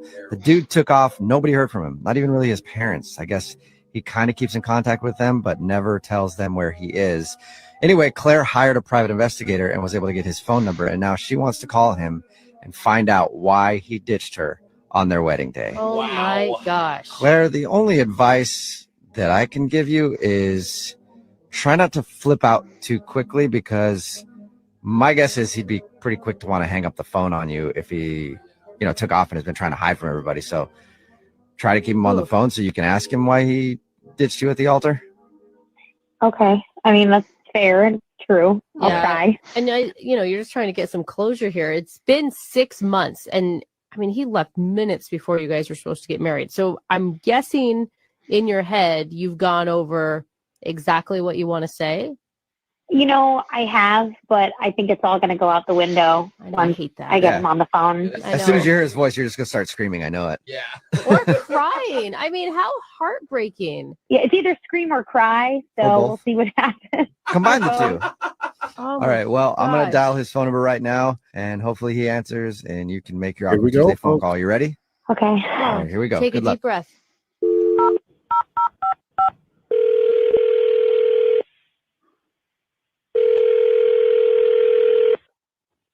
Hello? Hi. Hi. Do you know who this is? Oh my God. Claire, how did you get this number? Well, I hired a private detective to find you and track you down. Well, Crazy bitch. well, you found me, I guess. That's it? That's all you're going to say? After all this time, I call you and you have nothing? Yeah, this is weird. Like, I don't really know what you want from me. Well, I would like some answers to start. What happened? Why did you leave me the way that you did on our wedding day? I guess it's a little complicated. I can't really talk about it. Justin, what you did to me and all my friends and our families, I mean, was awful. You owe me some kind of explanation. Look, I'm sorry. Okay, I feel bad, but I just I don't want your sorries, your apologies. I honestly just want answers. I mean, is there another woman? no. No, it's not like that. Okay, so was it a man? I mean, did you leave me for a guy? Just tell me. No. No, it's nothing like that. I promised I wouldn't talk about it. What do you mean you promised? Who did you make a promise to? I can't talk about it. I can't tell you what happened. All I can say is I feel terrible. I really do, but I can't tell you. Justin, that's bullshit. Okay, you're a liar, and I don't understand why you would go through all of that trouble to get engaged and plan a wedding with me. I mean, you have to admit that you. What, Max? What do you think it is, dog? I don't know, bro. Like, I'm like, nigga, what, somebody got a gun to your fucking head or something? Like, yo. Dragon, you sense anything in the universe now? These new niggas is weird. Dragon and went to sleep. Say that again. I ain't I went to said, sleep. you sense anything in the universe, dog? Do you think you know what it is? What you think it is? I don't know about that cat just yet. I'm trying to figure out what it is myself, because if he can't say anything, if he made a promise to someone that he can't say anything, well, he got a bitch pregnant or something. That's what I'm like. Probably. He said it wasn't no other chick. Man, it wasn't no other nigga. I ain't trying to hear it. I ain't trying to hear it either. He seems like a pussy regardless. So, well, I can't. You gonna leave a wedding that you probably paid for it, nigga. I ain't gonna lie. I ain't gonna lie. He probably didn't pay for it. Somebody, her dad must have paid for it or something. Because I'm gonna be real with you, nigga. If I paid for that wedding, you ain't show up, nigga. Oh, you better leave, nigga. You better hide, nigga. I'm swinging. Like, nigga, I wasted all this money for fuck that. You find his ass and bring him to me. And if you don't find him, I'm a double while I offer you to find him, I'm gonna double put on your head, nigga. Or go get him yourself. Nah, nigga, I'm hiring somebody to do that shit, nigga. If I go get him myself, I'm gonna fuck up. Shoot, my daddy was living, dog. If my daddy would have had some issue with anybody my sister was dating, he gonna get him damn self, dog. Nah, I'm high. I don't get my hands dirty no more. You feel what I'm saying? Nigga? I'm like the final boss, nigga. I feel you. Got it was not just cold feet. It was a lot more than that. So I deserve to know what the promise is, who the hell you promise what, because you knock it on an altar and promise me anything. So I know. I got an idea. Her dad did not want him to marry her, and so he paid him to move. To leave. That might be a good theory, dog.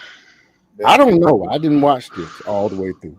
I ain't watch it either. I'm just guessing, nigga. I'm just but yeah, you go ahead. Y'all had access to it. All right, here we go. We're gonna finish this shit. All right, but you can't tell him I said anything, okay? Who are you talking about? Who can I tell? I don't know what you're talking about. Who is he? Your dad. What? Yeah, you was Your right. Dad made me promise not to go through with the wedding. You was right. Please tell me you're lying. No. Justin, that's the most bullshit excuse I've ever heard. What really happened? He met me the day of the wedding, and he said that if I didn't go through with marrying you, then he would give me $80,000, and he wrote me a check. Awkward. Oh my God. What? Shut up. That goddamn mask. Calm that bitch. That was the only thing I could think of. Because that actually happened to me. What? Yeah. Really? Mm-hmm. You was that terrible of a person that this person's dad said, "I goddamn pay your." I ain't get paid, nigga. He just said you better not go through with it. You want me to tell you a story? Go ahead. Shit, in college, I was fucking with a chick. Found out her dad was president of the chapter of the Ku Klux Klan, and God damn. So this nigga dropped photos of me with his daughter and shit. Damn. And so he told me that if I don't break up with his daughter, that he's gonna do something to me. So you fucked the one last time, got the fuck off. He called me and I was drunk. Oh. He called me, I was about 10 beers deep. And this is back when I was college, so 18 beers would have me fucked up. 10 beers were 10 beers. Yeah, it was it's funny because no, this is a true story.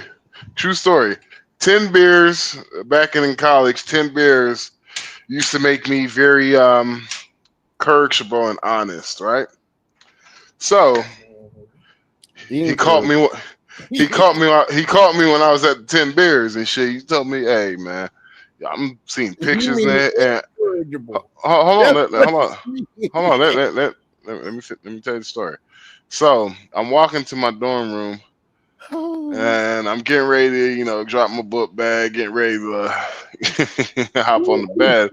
And I was like, "What the fuck is this in my bed?" It was a bunch of pictures of me and her and shit. Then I get a fucking phone call. This motherfucker told me, he was like, "Yeah, I've been know you've been spending time with my daughter. I want you to, you're gonna stop this." And I was just like, okay. Then he basically, he threatened me. And he's like, a couple of N-words was dropped and all that shit. And I was just like, you know what? Fuck that. If you're gonna kill me, if you're gonna kill me, you're gonna kill me. You know what I'm gonna do though? I'm about to make you a fucking granddad. He's like, what? I was like, yeah, I'm gonna make you a fucking granddad. You better be ready. You better be ready to have this chocolate grandson. He was like, I'll kill that. I was like, oh, you're gonna kill your own grandson? What type of monster are you? Yeah. He was like, don't you fucking dare. And I was just like, no, I am now thinking about tonight when I meet your daughter, I'm about to come all in your daughter. Every last drop of this nigga blood is about to go in your daughter.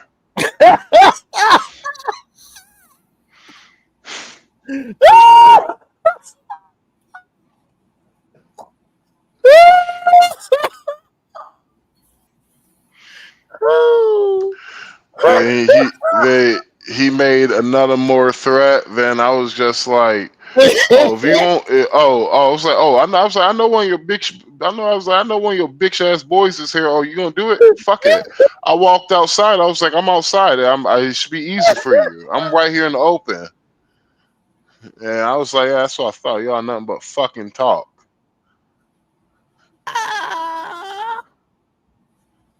Man, I was pissed off because Do me a favor, please. Get out of here. Get out of here, man. I was pissed off because this bitch broke up with me like 3 weeks later, nigga. I was fucking pissed. Oh god, dog. I was so fucking mad. Bitch broke up with me. Get pregnant, dog. Huh? You didn't get a pregnant, man. Nigga, man, no comment. Bitch a lesbian now. Oh god. Yeah, it's funny. Yeah, bitch a lesbian now. 10 years. How many years later now? KKK don't like them either. 18 years later, this bitch is a lesbian. You want to hear something funny? Her partner is a woman of color, nigga. Oh wow! I was just like, yo, nigga. I'm like, that nigga is I know that nigga is rolling his grave in hell, nigga. That nigga mad in the motherfucker. Yeah, and they got mixed babies. Oh, oh God! She didn't let a couple of brothers tap that anyway. they got 2 mixed babies now. The funny shit is, I'm like, dog. It was a lesbian couple raising 2 mixed babies. Yeah. So the funniest shit is, she didn't got skeeted in twice. Hold on. Here's the funny shit. Funny shit is, years thinking about it now, I'm like, yo, I was the best bet for your daughter, nigga. I'll tell you. Now she completely at everything that you hate now, nigga. Mm-hmm. Boy, But I yeah, know. that was the story. That's crazy, man. But let's finish this shit here, man. We gotta get a little shit to Trump did today. What was that? Oh, hey, what's up, Justin? How are you? This is Jubal from Brook and Jubal in the Morning. Excuse me? Yeah, Jubal from Brook and Jubal in the Morning. You familiar? Claire?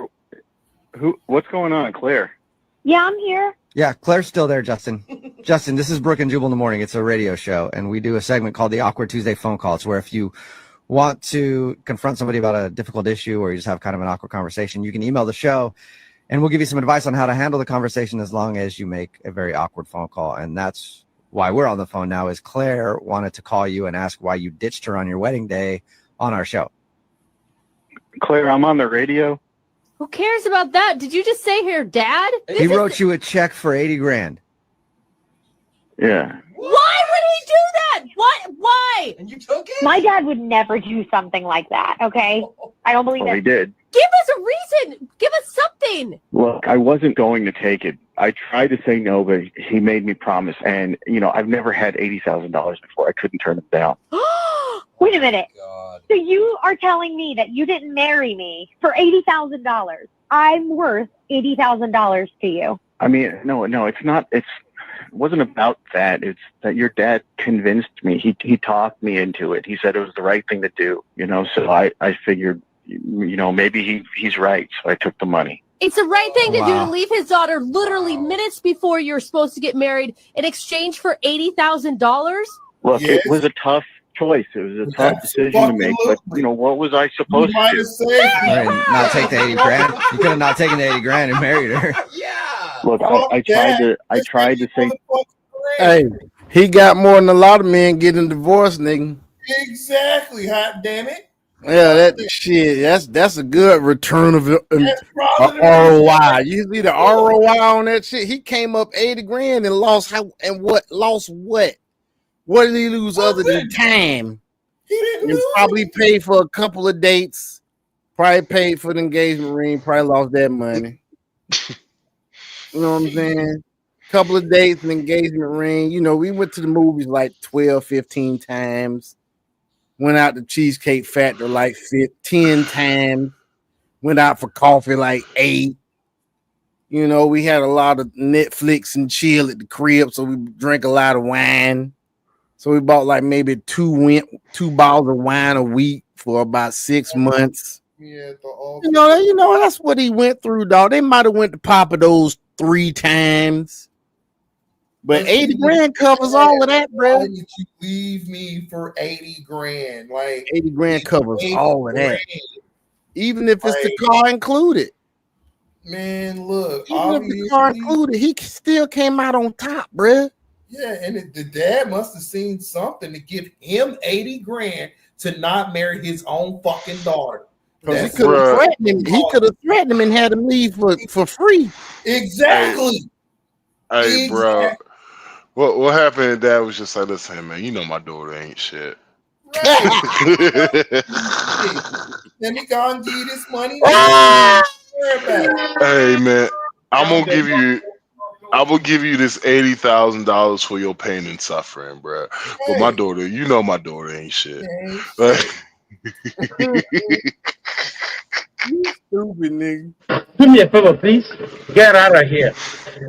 Get out of here, man. That motherfucker, boy. He's diabolical. Ain't he diabolical? Man. That is some hilarious shit. That's some That hilarious. makes absolute fucking sense. Hilarious. 80 grand? Boy, you must be a horrible ass fucking daughter for your dad. But I'm gonna be honest with you, I'm taking that 80. Well, look at you got a point. It could be that she just that horrible because if he like hated the dude, he ain't gonna get the dude no 80 grand. Right. Well, for free. It could be like if the dude wasn't one of those ain't shit dudes, and that was just like a nigga who got money like that. No, then, he still ain't supposed to give him no 80 grand. And no. Hell no. No. You said what? No. Well, it's something. It's like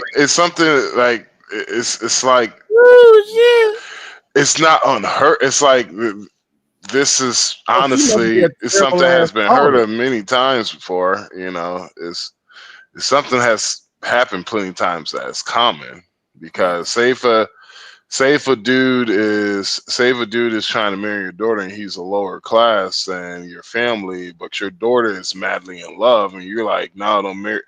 Then you like, you know what? I don't want this Negro in my family, so you're just like, yeah, I'm gonna just pay him off to leave. Yeah, And could so be that too. because Not $100,000. like I Not said, if you have money like that, man, if you have money like that, man, 100 grand to some of these motherfuckers, that's just like honestly, 100 grand to some of these motherfuckers that I have worked with, that is like $3 to them.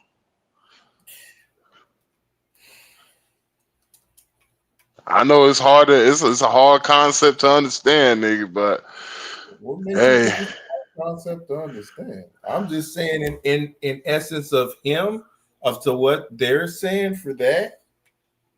Normally, shit. nah, I do 20 grand if it was on him. Her, if it's the own daughter, yeah, you're gonna have to come up off of something like that. Like I said, for me, that speaks volumes for his daughter, dude. That's what I'm looking at. 80 grand Yeah. or you not marry my daughter, not because you're a shit individual. I would give you 20 grand, maybe 10 grand if I had the money, regardless. If you're a shit dude, I'm not gonna give you 80 fucking grand.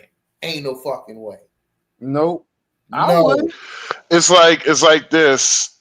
The 80 grand will be a drop in the hat if you if he divorces her.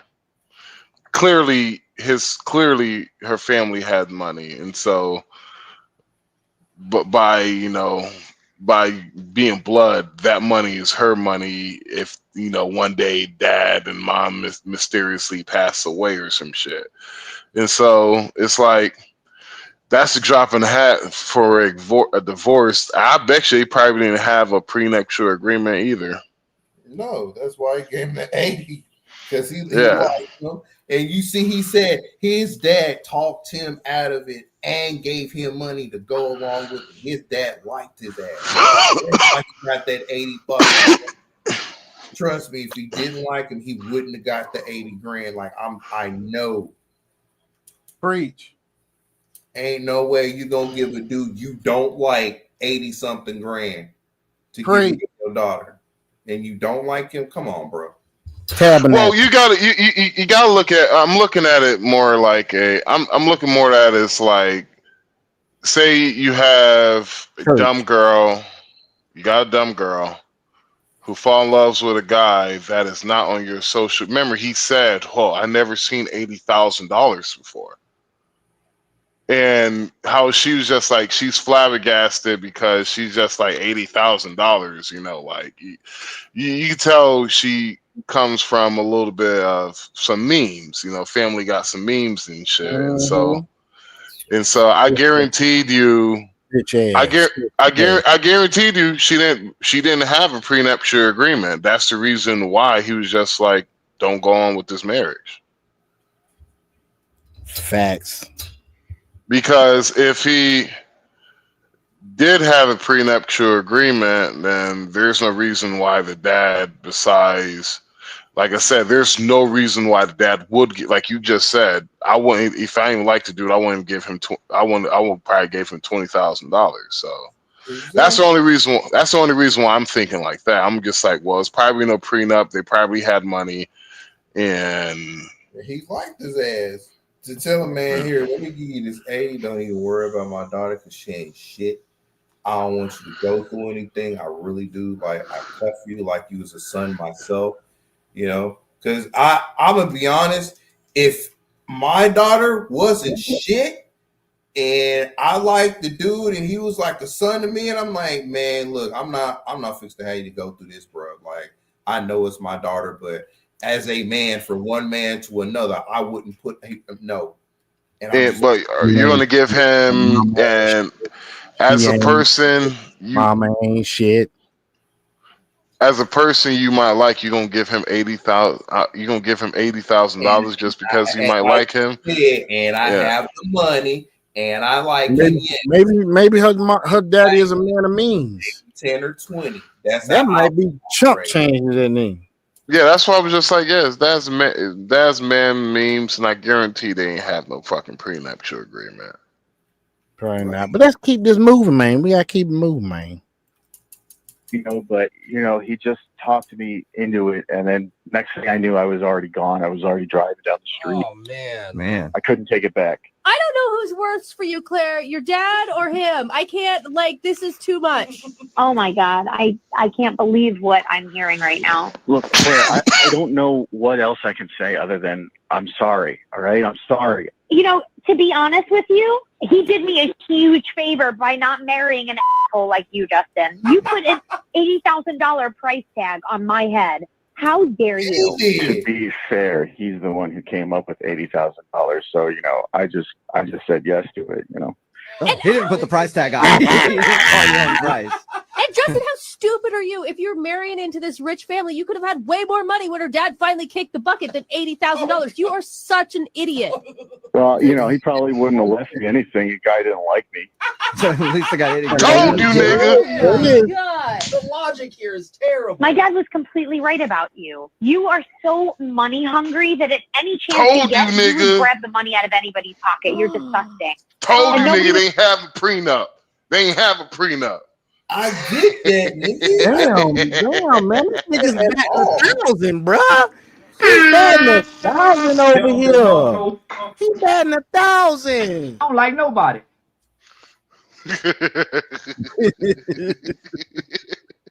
No, nigga, it was just like, yo, I'm just like, yo. I swear, and to anybody who's listening to this shit, I swear to God, I have never seen this shit, heard of this shit. I don't like nobody. This is a raw reaction for me, and I'm just like, yo. Wait 1 second. This shit is just like, because I'm hearing what Dragon is saying. I'm just like, nah, man. It sounds more. It sounds more, a little bit more fucked up than that. It sounds like, yo. I'm like, yo, Dragon. I'm over here. I'm like, yo. Shit sound toxic. I'm like, these niggas didn't have a fucking prenup, and the dad is just, fuck this nigga, yo, 80,000 disappear. Fuck on. Don't come back. Then the dad's talking shit, knowing that he gave him $80,000. It's nasty work, boy. That shit dastardly, isn't it? It's fucked up. He ain't shit. Look, he ain't shit. He ain't even make it here. He ain't even come to the wedding. But Dragon, question. If you was in the same boat, would you do it? If you was the dad? Hell yeah. I'll do it on both sides then. If I was dad, I would have did it. If I was goddamn Grumo would have did that shit. The way these bitches is in America today, hell yeah. The way family court is stacked up against us today, hell yeah, I do that shit. Hey, goddamn Dragon, I goddamn grab. Hell, I just went through a divorce. I ain't got shit. I ain't get a goddamn thing. I'll be like, hey, Dragon, hey, guess what, Dragon? I got $80,000. Are we gonna put this in some crypto? It's some crypto, baby. That's fucking hilarious. Get some stable coin. Let's get some liquidity pools started. Dragon, like, I got money. Trying to get into one of them liquidity pools, dog. What a liquidity pools at, man? Shit, you're creating a liquidity pool, nigga. Shit. Gotta stake that crypto, baby. You gotta stake the crypto. Let's keep this thing rolling. I would want you in the family anyway if they knew the person that you really are. So I can't wait to tell everybody. Look, I love you and everything, but $80,000 is $80,000. I love you. I love you. Oh, Just I love you like 40 grand. Love you. Not 80 grand. Whoa, Claire. Like nobody. Well, you wanted closure. Honestly, I mean, it's really hard to wrap my head around, but I'm glad that I Like know the nobody. truth, because after your $80,000 runs out, you're going to wind up alone, and I'll never be alone because I'm amazing and you're a piece of shit. Yeah. Yeah, how long do you live on that 80 grand? I'd rather not talk about how much money I have. This is already embarrassing enough. But you deserve it. I mean, you deserve more than this, to be honest, for what you put her through. Honestly, I think I'm done with this in general. So, I'm sorry, but I can't talk about this anymore. Well, don't. Oh my God. What Okay. a Damn. Wow. All right, Claire, you got your answer. God. Are you gonna say anything? Yo, he ain't had to stay. Honestly, Yo, he ain't had to stay. Fuck y'all. No, fuck y'all. He ain't had to stay. He ain't want to. Y'all just want to goddamn keep it reaming his ass. This shit going That's what you right. want Like, to do. got 80,000. His lad wanted him to go. Like, But okay, I wonder, did he sign any papers? Because if he Probably was not didn't if he supposed, wanted damn shit talking about it. if he was not supposed to say I don't anything think about it, Man, that shit happened so damn quick, man. It wasn't no NDA. He said he met with his dad. Dad gave him a check. He got the fuck on. right. Ain't no NDA. Mm-hmm. But still, he probably told the man, I ain't gonna say shit. He probably gave him his word. He ain't give him, wasn't no NDA. You know what I'm saying? 6 months later. I don't even think I want to. Are you upset with your dad at all? Part of me is, but another part of me says he saved me from the biggest mistake of my life. So Yeah, but why did he have to do it literally your wedding day? Your dad has horrible timing. Whether he was going to save you or not, he could have picked, like, I don't know, any of the other days between engagement and wedding to make this happen. I agree with you. He has really bad timing, but in the end, it all kind of oddly worked out. Your dad must have hated your ex to pay 80 grand to convince him not to marry you. I knew he hated him, but I didn't realize it was that much. I mean, to write the guy a check, Yeah. All right. Well, that's a lot of hatred. Claire, I'm glad you at least got your answer and were able to find out what happened. And you have to keep us updated on what happened. Make sure to let us know what your dad says. I ain't gonna lie, yo. That is you gotta hate a motherfucker like, yo, man. Well, you'll never see them 80 grand ever again, goddamn. But I bet he got a return on his investment that day. I bet you know what I'm saying? He's like, crypto that would have damn bought. He's like, I don't fuck with you. So, but I fuck with you. You gonna take these? You gonna take what you want? You want these? You want these $80,000 or you want these bullets? Which one you want, nigga?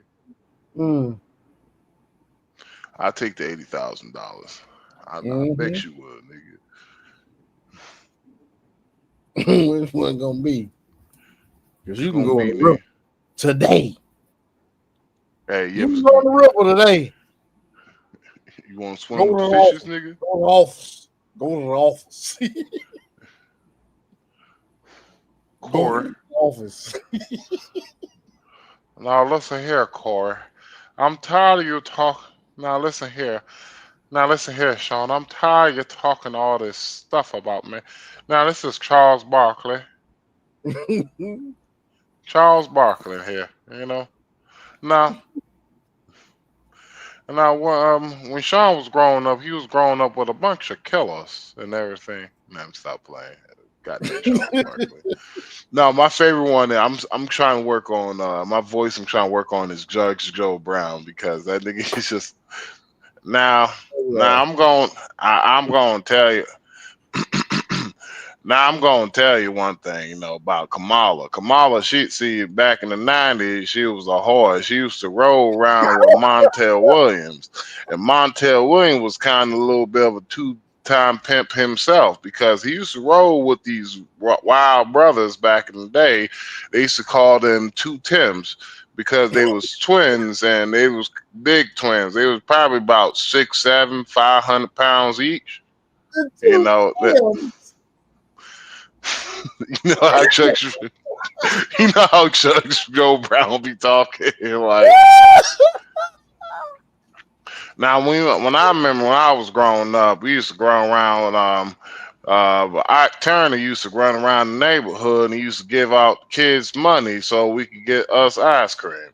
Then you had Tina coming out. She used to always cuss us out and call us all types of names. And got I remember you telling that story, man. He said Tina was mean as shit. She was. We all knew Ike never put his hands on her, but hell, what type of woman Tina was, I would have slapped the hell a couple times myself. But see, what they did was, you know how they do it with black men. See, the white man, what would do is he use all the tools to destroy the black man by the media. And so what the media did, what I turned, you know what I'm saying?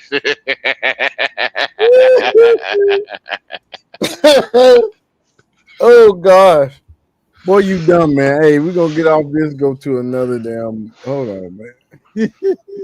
Now, I guess we're gonna be talking about Trump soon because you know Trump back in the '80s, he was one of them white boys who used to be all around with the brothers. We used to walk inside the clubs, have nice, fine, young, chocolate black sisters. You know, you talking about sisters back in the '90s and the '80s. You know how they used to be all natural beauty, no makeup, no weave, no lashes. You ain't have to worry about none of that.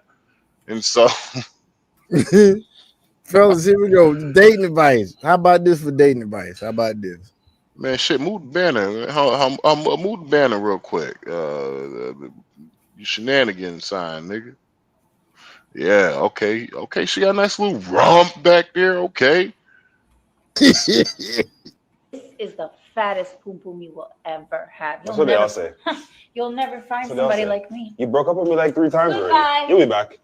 Oh, Hold on, I shit. know that chick. You got here mad. I Who just is texted this? you.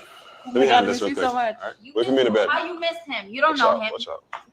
Hold on. What happened? Man, that's the OnlyFans chick. Yeah, I kind of figured that, man. This dude here, that's just a skit he did, man. I just wanted to... No, she the funny thing about her is, let me stop playing. But she yeah, it was like fucking a whole entire year. That bitch was all over the fucking internet. She's a corn star, isn't she? You saw what? Isn't she a corn star? Corn. We can't even say that. We can't say the regular word, nigga. Oh, I don't know. I just thought I wouldn't take the chance, nigga. Nigga, I don't know either, man. Because man, I seen. Have you seen one of them damn fucking commercials they have, nigga? Mm-mm. It's one of them. To all my brothers who are, to all my brothers who are suffering out there, who struggles with the P word. I'm like, nigga, I don't even respect y'all. Y'all can't even say the name, so fuck y'all. I can say the N word, but I can't even say it. I thought you were saying some YouTube content creator orientation video or some bullshit. No, it's an ad. It's an ad. Join the other brothers who out here struggling with the P word also, so you can stop. I'm like, man, let them niggas jack off in peace, man. Shit. I'm like, fuck, man. I'm like, damn, nigga. Like, fuck it. Like, you do got some weird niggas out here, bro.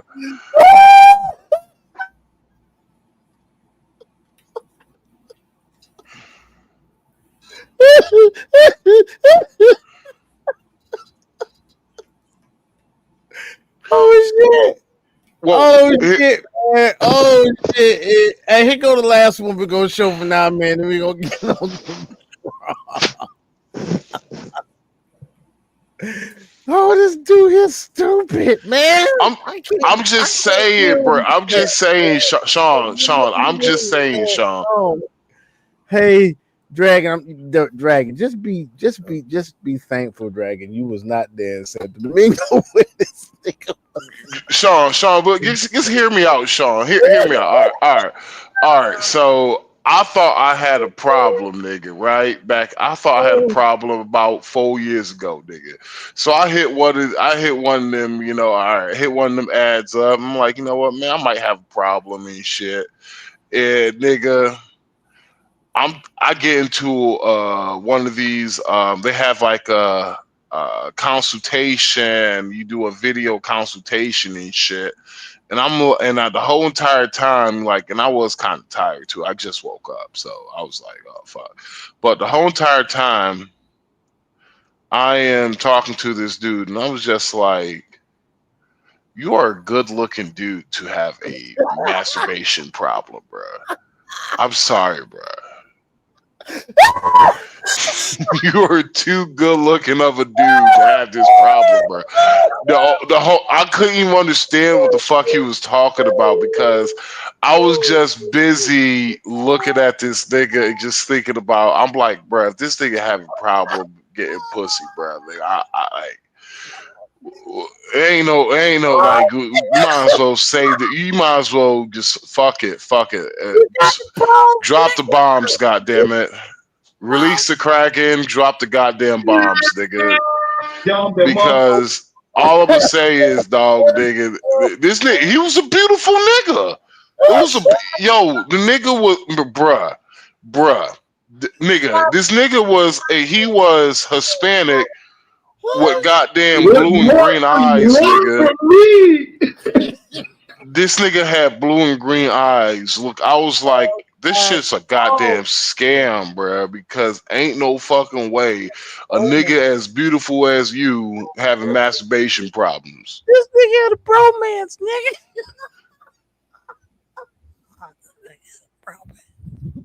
This nigga, I'm just saying, bro. You can't. You gotta have some ugly niggas, bro. You gotta put some ugly niggas in the ads, bro. You can't put these muscular niggas. You gotta put this nigga. You gotta be like, yeah, this nigga is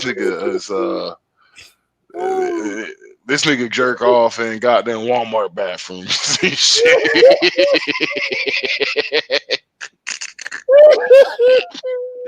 Get one of them fat, ugly motherfuckers, man. Like, yeah, this nigga. You better not put him in the ad. Yeah, you gotta put ugly, to the niggas who try to help niggas with P-word, nigga. Hey, what your ads? Put uglier niggas in your ads, bro. It will help y'all niggas out with y'all scam, bro. Because all I'm saying is, bro, I would rather take. You know what? I would rather get help from if I have a problem, I'd rather get help from a nigga who most likely gonna look like me instead of fine, flexy ass, sexy ass nigga. who look like who is elbow deep drowning in the goddamn lakes of Minnetonka's of Coochie, bro. Hey, Dragon, you hear this nigga? I'm hearing him, dude. I know I'm not one of the only niggas that have seen them ads on YouTube. If you're suffering with the P word, and I'm just like, you pussies, you can't even say the fucking word. Say the goddamn word, damn it. Say it. Oh, gosh. Show them your balls. Pussies. Oh, I can't stop laughing, man. This fool is stupid, man. But bro, I'm just saying, dude, man. I'm like, no, nigga, like for real though, bro. For real, bro. I'm like, come on, man. Can I just get realistic ads from now on, bro? Let me get realistic ads, nigga. I'm tired of, like, we in a new age, bro. I'm tired of seeing beautiful people falsely advertising this shit. Everybody cute on the commercials now. Yeah. Wait till they start AI and everybody on commercials, dog. Ain't no real people in this shit no more. Bruh, they got AI, man. I was on X. Man. All fucking AI. Ain't no fucking people in that bitch. Yep. Nigga, I was on X videos doing research for research purposes only. They got AI commercials. They got AI corn commercials now. I'm like, get the fuck out of here. Yeah, that's they bullshit. They do. Mm-hmm. I told y'all these niggas was some whores. Told y'all these niggas on 3-Man Podcast part of the Diddy part. No, I'm stop playing. No, we won't. Don't I'll probably. No, it's just man. It's just man. Just thinking about in my past, bruh. I literally, this shit funny, bro. I had to call my, I had to call my sis one time. I was just like, yo, have we gone to a Diddy party? Dude, She's like, party dog. No, I was asking her, have we ever gone to a Diddy party? Because I was like, I swear we went to a Diddy party before. Back when we was going festival hopping. She was like, we ain't going to no goddamn Diddy party. I was like, are you sure? I was like, yo, I swear I remember a moment we was in a giant ass tent with baby oil everywhere and shit. And she started busting out laughing. She was just like, she's like, motherfucker, are you talking about the time you was extremely fucked up and you dropped baby oil all over your tent? You slipped and fell and you just couldn't get up, nigga. I was like, oh shit, yeah, that did. She was like, wait, you thought that you was at a Diddy party because of that shit? Yeah, fuck y'all. Oh man, boy. Hey, but let's watch this real quick, man. Let's look at this real quick. Let's see what this is about. This is some. I seen this shit. This shit gonna shock your ass.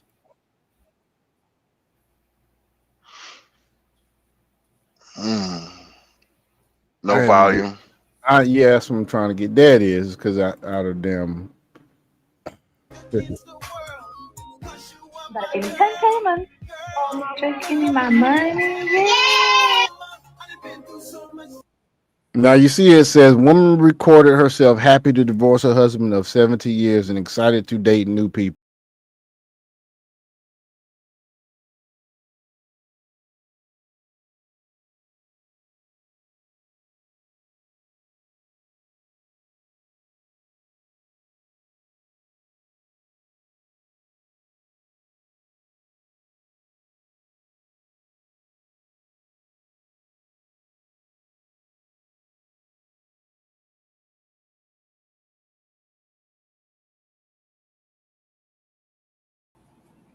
I don't know, man. She look white to me. She look like she a little white. I think she mixed. Yeah, she might be. This is right.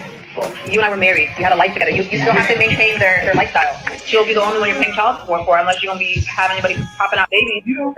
Your dad is going to have another baby. No! Listen to your mom. Your mom's burnt out. He wants to have a new girlfriend and give her a baby. Mom, no, you're tricking me. I am tricking you. I'm just joking.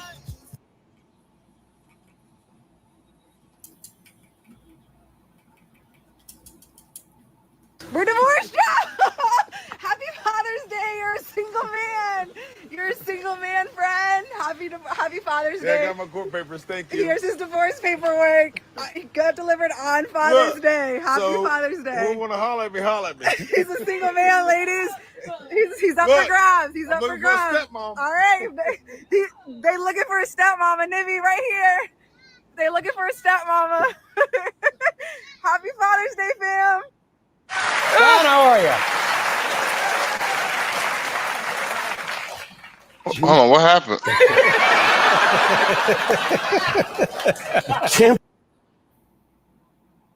That was it. What was surprising about that? I just was amazed at how there wasn't no strife. It was just she was happy as hell. We going and getting back to the damn streets after 17 years. Like that shit's got to be crazy as fuck. Well, there was another video that was attached to that too. I don't remember what that shit was. During that, her sister went after they got divorced. I think her sister-in-law passed away. That guy's sister passed away. Oh, it did.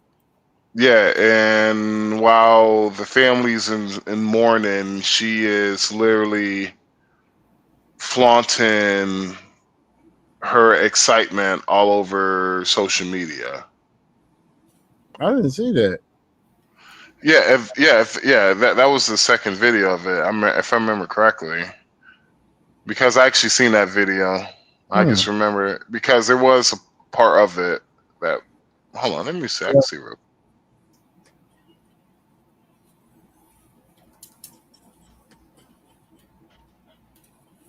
Ready to sign them papers? Papers. I remember when I signed my papers, I was fucking excited, boy, but still had stress going on. But them papers, boy. Ooh, it was great to sign them papers. Who you talking about, boy? Ooh. So good to sign them damn papers, man. All right, so while he's doing that, we're going to set up for the next segment of the show. Where we're going to talk about current events that's going on right now. We call it Hot Topics, damn it. So here we go. This is... Hey, Sean. What's up? My bad. About that last video though. Oh, yeah, I kind of want her. I want to get her IG though, so I could watch her complain about how shitty dating is. I know, right?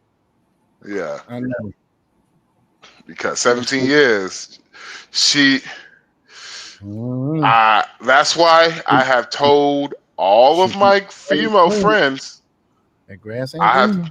I have told all my female friends, I was just like, yo, if you thinking about getting divorced and if you could prevent it at all costs, I will do that. I was like, honestly, I would rather you figure that shit out than be out here in these streets, because about 5 of my friends, they're basically fucking recreational use only.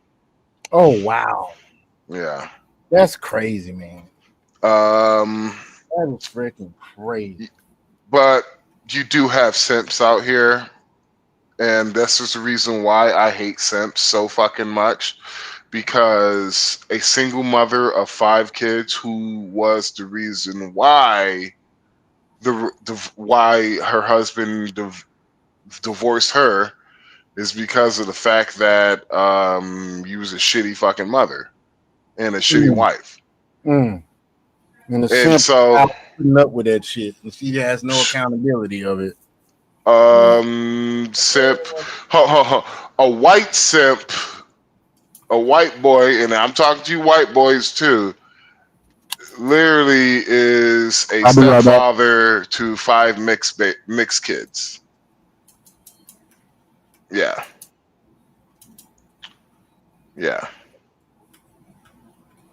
So it's fucking crazy. He should have played that shit before he walked away.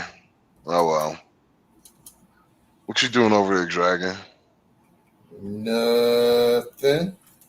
Oh, what you tapping over there, nigga? Tapping. Thank you, Mr. President.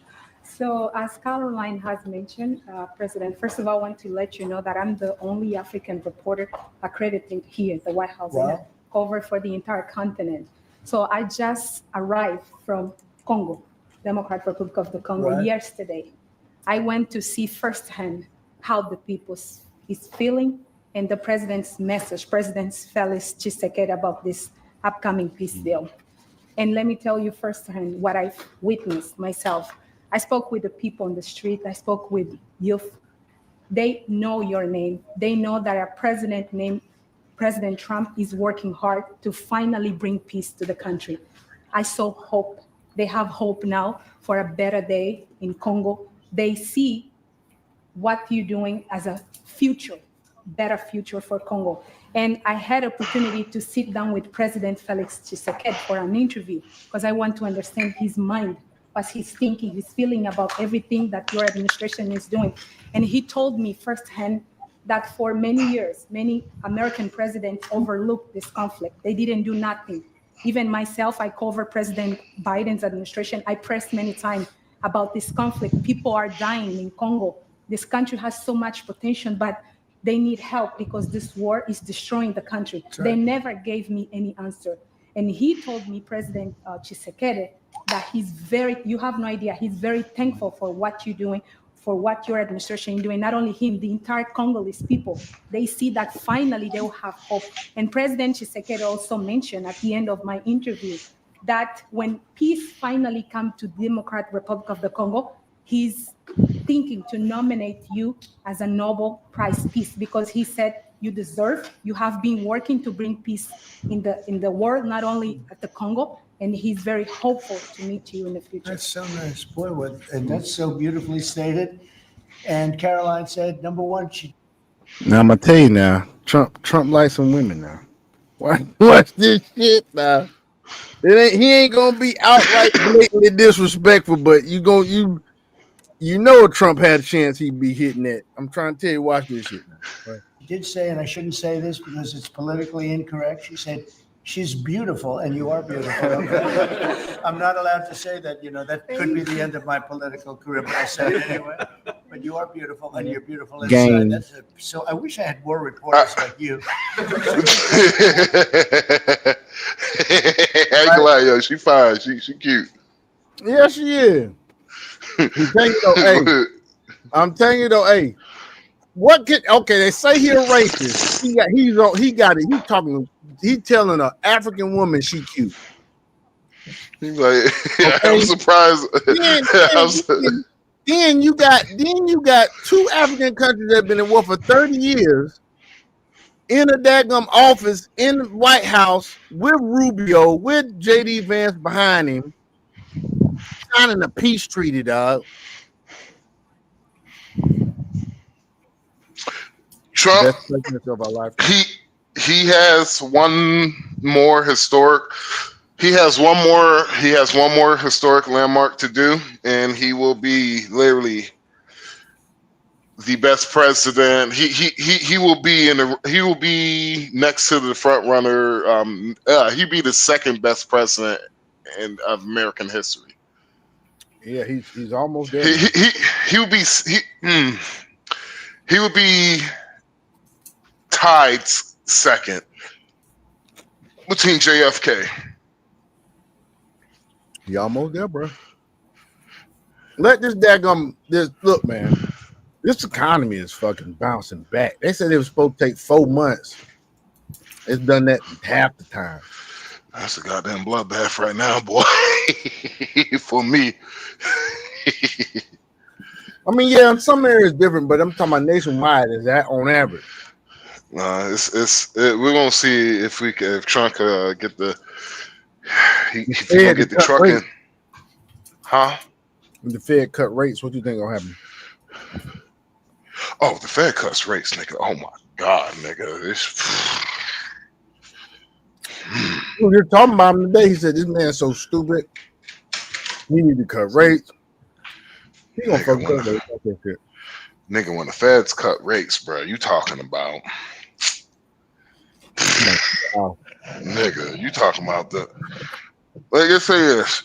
Anybody who's been investing in anything, you're about to make a lot of fucking money. Mm-hmm. Yeah. You're about to make a lot of fucking money. Like a fucking lot. Because he haven't even passed has he passed the spending bill yet? The spending bill hasn't passed yet, right? Senate. It's in the Senate? Mm-hmm. So they're working out the kinks of it. So if Jerome Powell cuts the rates, I don't know. Jerome Powell, he a bitch ass nigga, so he probably gonna cut. He probably gonna cut it soon because he know his job is on the line and shit. Mm-hmm. And the Democrats is losing. Democrats basically just completely lost everything. Mm-hmm. If anybody who don't know what the whole y'all can hear me correctly. Y'all can hear me good, right? Mm-hmm. Mm-hmm. Okay. If anybody don't know about all the shit that the lower court's been doing, well, the Supreme Court made a ruling on it, and basically, basically you can't interfere with the executive orders of a president, basically. Which, by the way, folks, was already wasn't supposed to be fucking with him because he went by the letter of the Constitution. He ain't do nothing that was unconstitutional since he been in fucking office. Well, it's like but they want to fuck with him. You want to be real? That I'm gonna strike be real. on Iran, he invoked Article 2 of the Constitution. The executive power, he can command strikes without asking, as long as it's not declaring war. He can command strikes. Obama did it. He dropped over, what was it, 12,000 some odd bombs on fucking somebody, Yemen or somebody else. No, Biden did Yemen. Obama dropped 12,000 some odd bombs on folk, man. Well, literally, and that's the reason why I will have to put Trump as like my top 3 favorite presidents of all time. And one of the reasons why is that, and Kennedy is he's not my top favorite, is Abraham Lincoln and Theodore Roosevelt. I like because and so then it's Trump, and then it's Kennedy. But we literally have gotten 4 years of him being 4 years of a president in 4 fucking months. Yep. Honestly, he actually has been on. He actually has done more. I hope he keep on going too. Honestly, he's going to wind up doing more in these past 4 presidents. This past 4 2 terms. 2 terms. This one term, he's going to do more than what the Democrats have probably done in the last 16 years. Probably, honestly, the last 20. I'm pointing to 30. Well, I'm gonna tell you like this: it's probably gonna be how long before they get a motherfucker back in the White House? About 30 yeah, especially with you want to hear something funny? Hold on, wait. A motherfucker told me I was wrong. What he told you? I hate being right, boy. What he said, nigga? What he said? My bad. I was puffing on my cigar, man. My bad. So I told him, it was in TikTok Live, and we was having a cordial conversation. And me and him, we was talking. I told him, I was like, the Democrat Party is going further left. They ain't going to the middle. And he was just like, no, the Democrats ain't going further left. I was like, bro. I was like, are you really trying to debate this argument, right? I was like, you really trying to debate this? Shit. And he was just like, no. I was like, bruh, there's literally has been polls that they have done, and AOC is their front runner. On top of AOC is their front runner, one of the largest Democratic precincts in the nation has literally just voted a socialist communist as their primary guy, as a primary guy in the mayoral election. Muslims, socialist communist. Your party chair was a self-white socialist progressive. Like, they're not. You're telling me what other fucking your popular people in your party are basically damn near progressives and socialists. So I'm like, what makes you think that they're not going further left? Then they was just like, well, the Republicans are going further right. I was like, no, the Republicans are kind of right there mutual in the middle. Right now, they're populist. I was like, the only thing the Republicans probably half of the Republicans probably might disagree with is probably abortion. And I'm like, honestly, you got the evangelists thinking they're really saving lives, and you got people that really don't care. They're just like, yo, let's just make it something that doesn't make us look crazy as fucking Americans.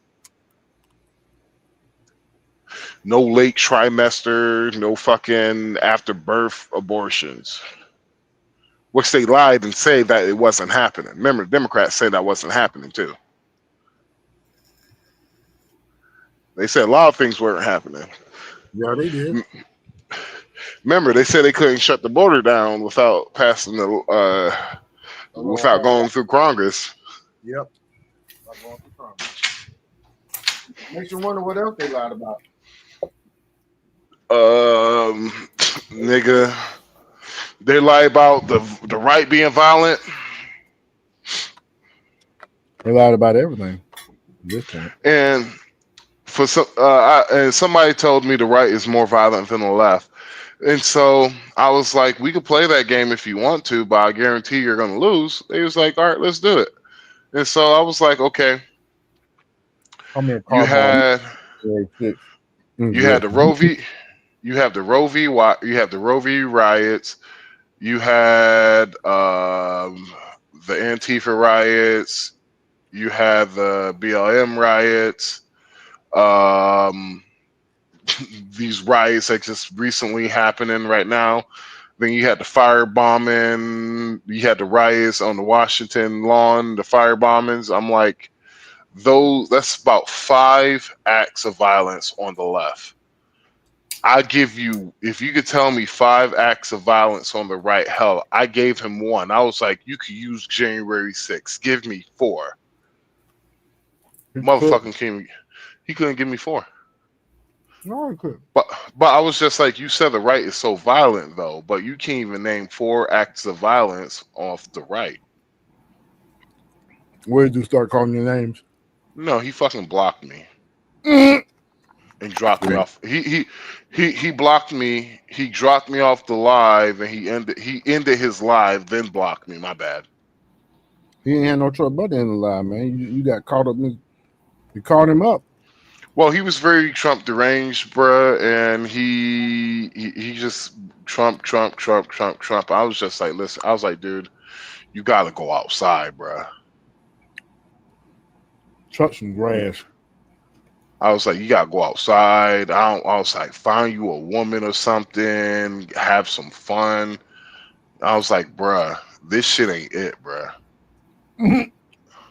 I'm serious, bruh. I'm like, y'all niggas, I don't know what the fuck is with y'all dudes, man, but y'all dudes need to get that shit together, man. All right. I'm serious, man. It's like, just because you disagree with me shouldn't give you the right to call me the N-word. Just because you disagree with me shouldn't give you the right to try to threaten violence upon me. They do it. And I'm like, yo, y'all can't be this delusional. Like, y'all can't be this delusional not seeing what the fuck y'all do. For real, though, nigga. It's weird, but hey, it is what it is. But was that it for Trump, or we had more? No, for a little bit. Yeah, because you can hear that food good. I cover even your first administration. Yes, I know that. That's great. Well, thank You you. ain't That's supposed so to be nice eating of this you late to say either, that. nigga. Appreciate it. And I have one more question, Yes. Mr. President. Since we know in July or in the future, both President of Rwanda and the Congo will be coming Yes. to the United States. In Africa, President John Lorenzo, the president of Angola, he is also the leader of African Union. Good. He Yes, I know. worked very hard to bring peace, but unfortunately, Let's get him here. Yes, that's Okay. Would you invite him for me? Of course. What's going on, Pharaoh? Okay. No, we'll have. I know that he works very hard, and he's the head of essentially the union. So the union. Hey, all over Pharaoh, what's Africa, up, man? How you doing, bro? This is the union all What over you up to, Africa, man? And I'd love to have him. So you'll let him know. It was good, Of Pharaoh. course, Okay. Mr. President. Thank you very much. Thank you, Good. Mr. Now you go back to where you belong, Sure. right? That's great. That's a great job. It's real knowledge. Hey, hold on one second. Real You hard. mind if you can pause it real quick, Sean? Man, What's Pharaoh, up, man? you there, bro? Let's give it, man. I gotta give. Yeah, I don't think he does. No, yeah, he says. Hold on. Here you go. It's not showing. Man, I'm glad. Life is good, man. I'm glad life is going good for you, man. Hey, Pharaoh, man, I appreciate you, bro, to be the only one in the Passport Bro group we know to support us, bro. I appreciate you, Pharaoh. Thank you. Yes, sir. Yes, sir. Yeah, thank you. as much as others have support others, but we ain't gonna talk about that though. Man, nigga, I'm like, man, 2 more ice cream sandwiches away from calling niggas out. For real, nigga. What are you doing? Hey, it's my cheat day, y'all. Fuck y'all. Yeah, I don't go on them lives and shit. I don't do that shit. No more. Yeah. Well, it's the same fucking thing though, bro. I'm like, one thing I give O'Shea. I didn't bought a fucking motherfucking subscription before. One thing I give O'Shea Duke Jackson even though I'm not a big fan of O'Shea, but I do give him his credit whenever he was just like the Black Manosphere died because of you couldn't work with one another and shit. Yeah, right? And that's how the Black Manosphere died. And so it's kind of starting to seem like that's how the whole quote unquote passport bro movement is dying. Well, outside of niggas getting married, and so once niggas get married, niggas don't have that much time to be on fucking TikTok and YouTube and all that shit. So it's niggas can't work together. I don't understand what is with black men, but why the fuck we can't work with one another? White man could work with each other and they can't fucking stand one another, but we can't even do this shit. I'm gonna get money with whoever the fuck I get money with. Yeah. And so it doesn't make sense to where you have people that knows you have a podcast and know that they have time on their hand, and the only thing they can do is show support, hell, like a video. Niggas won't even fucking do that, but won't have no problem asking you for help. Can't make this shit up. Make that shit up. Pharaoh says most of these other so-called passport bros ain't nothing but tricks out here smashing everything. Goddamn right, Pharaoh. You fucking right. Shit. Like, and that's a problem, man. The problem is that, man, the same simps and panderers we were complaining about, it's the same simps and panderers and pookies follow us overseas. Yeah. Because I'm like, if I don't pull up that bullshit with my girl look good, ass fat and everything, look good. If I don't put that bullshit up with my girl, why the fuck are you putting the bullshit up with uglier bitches? I ain't gonna call these niggas out. Well, I'm at the point I want to start calling. Man, they lucky I only had 1 beer, nigga. If I had 2 beers of these bushes, nigga, I'll fucking start name dropping, nigga. They lucky. Oh, there you go. I'm a madman, nigga. You lucky, nigga. I don't care if you, nigga. I don't care you like me, nigga. I don't like myself, nigga. You gonna hurt my feelings, nigga? Boy, damn. Nigga, fuck Max Power, nigga. Fuck that nigga. Bitch ass nigga. Oh, heavy set ass nigga.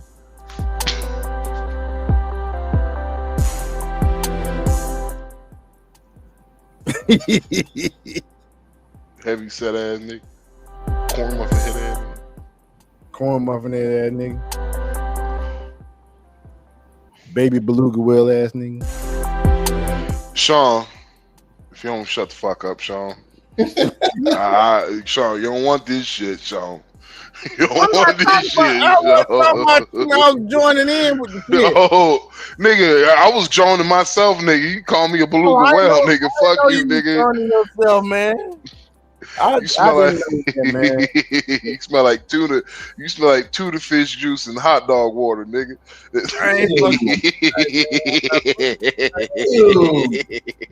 I'm not fucking with you tonight, nigga. I wish that simp nigga come up here, nigga. I'd be like, so I can clown his ass, nigga. What's Like, them niggas talking about, man? The only nigga I know who tricked to eat pussy. Oh, that nigga. That nigga, yeah, no. Dang, Pharaoh say he down to 250. He less than me. Man, man, hey Pharaoh, man, hold on, man. Drop the link for Pharaoh, man. Pharaoh, bring your ass up here, man. Hold on, man. I just gotta see how I can drop the link. I gotta drop it in. I'll drop it in the what's that? I might be able to put it straight. Hold on. I got you, Pharaoh.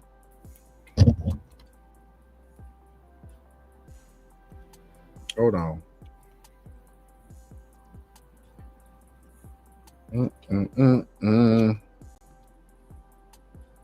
God damn. Hold on. Hey, Max. The link is in the chat. Oh, you put the link in the chat? Yeah. Which chat? Pharaoh, he got it. It's in the chat of 3 Man Podcast. Oh, okay, cool. But yeah, man. What was we doing? God damn it. Oh, yeah, this is what we were doing. Back to it. Congratulations. Okay.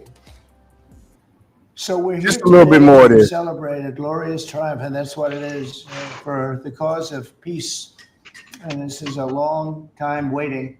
The signing of a historic peace agreement between the Democratic Republic of the Congo and the Republic of Rwanda.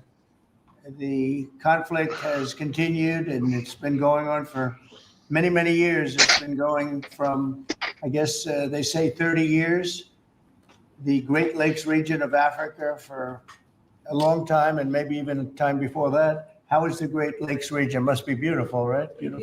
Beautiful region, but they had a lot of war, right? A lot of fighting, a lot of death. It's displaced countless people and claimed the lives of thousands and thousands. But today, the violence and destruction comes to an end, and the entire region begins a new chapter of hope and opportunity, harmony, prosperity, and peace. That's been a long time waiting. I said, how long has the war been going? And a friend of mine who's very much involved said 30 years, and at least 6 million people were killed during that period of time. It's incredible. And somebody said it's the biggest war on the planet since World War II. So it's a shame, but we're going to bring it to an end. Hey, man, y'all notice, man, Trump didn't age like everybody else, dog. You see this shit? Do you know why? He said he don't see the link, man. Hold on. It's in. You don't see the link? Nope. You don't see the link. Hold on. I put it in the Blue Book Gents.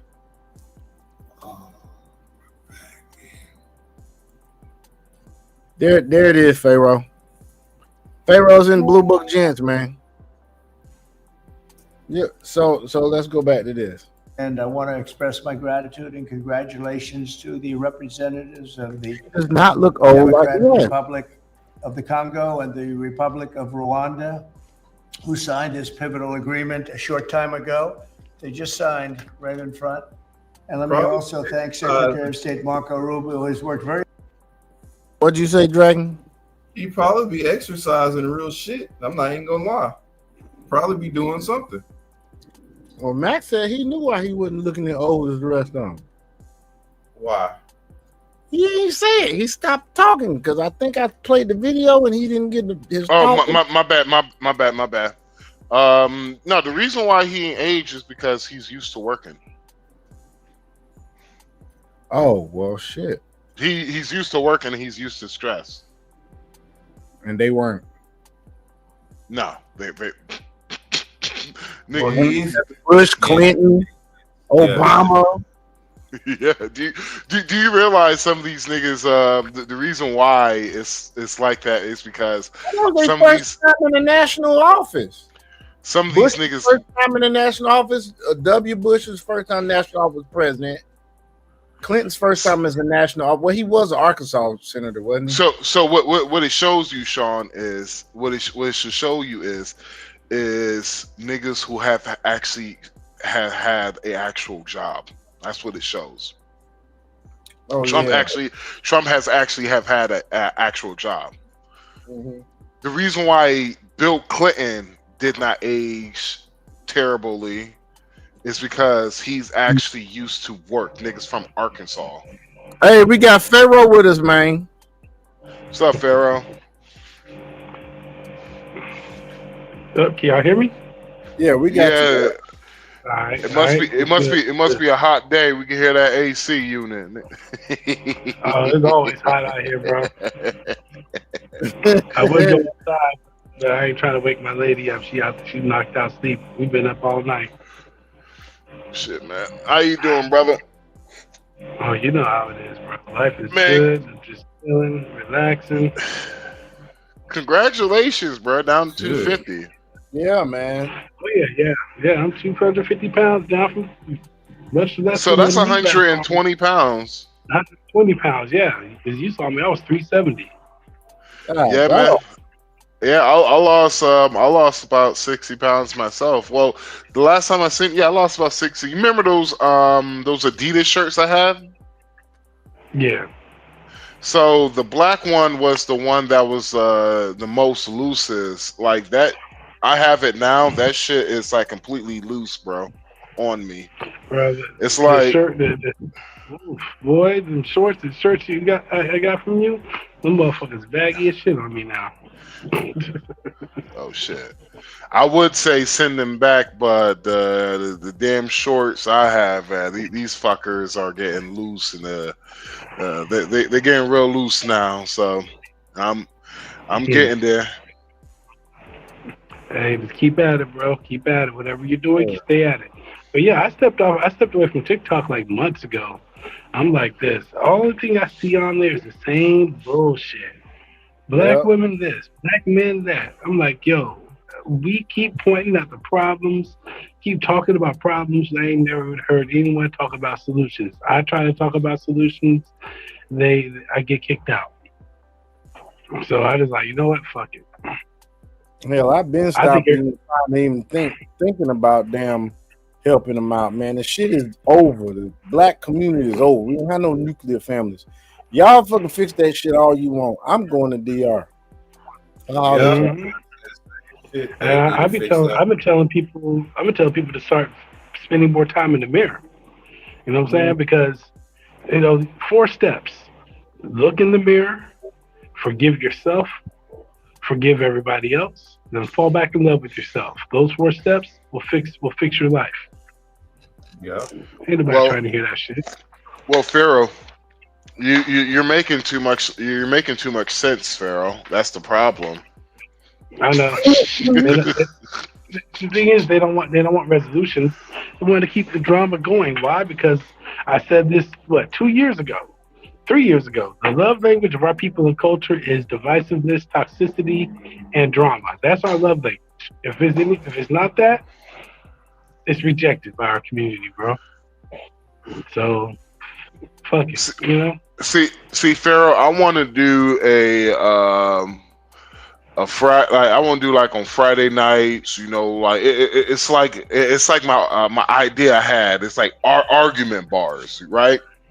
Like in the States and something. Like you just come in. You know what? You have an argument that you want to get off of you. You just come in. Get that argument off your chest, and just come in. You could grab yourself a drink. We're gonna have a smoke section in the back. You can smoke your 420 and all that. But yeah, argument bars, bro. I'm thinking about doing that for YouTube. Argument bars, even though that shit will never get monetized, nigga. Just come in and start shit, huh? You just come in, like basically you just come up there, argue, like you have an argument you want to get off your chest, then we just have somebody who just argue against you for no fucking reason. You might just be, you might just Pharaoh, damn shit, Pharaoh, you might just be right, but god damn it, we're gonna argue against it. Hey, so just be some assholes, basically.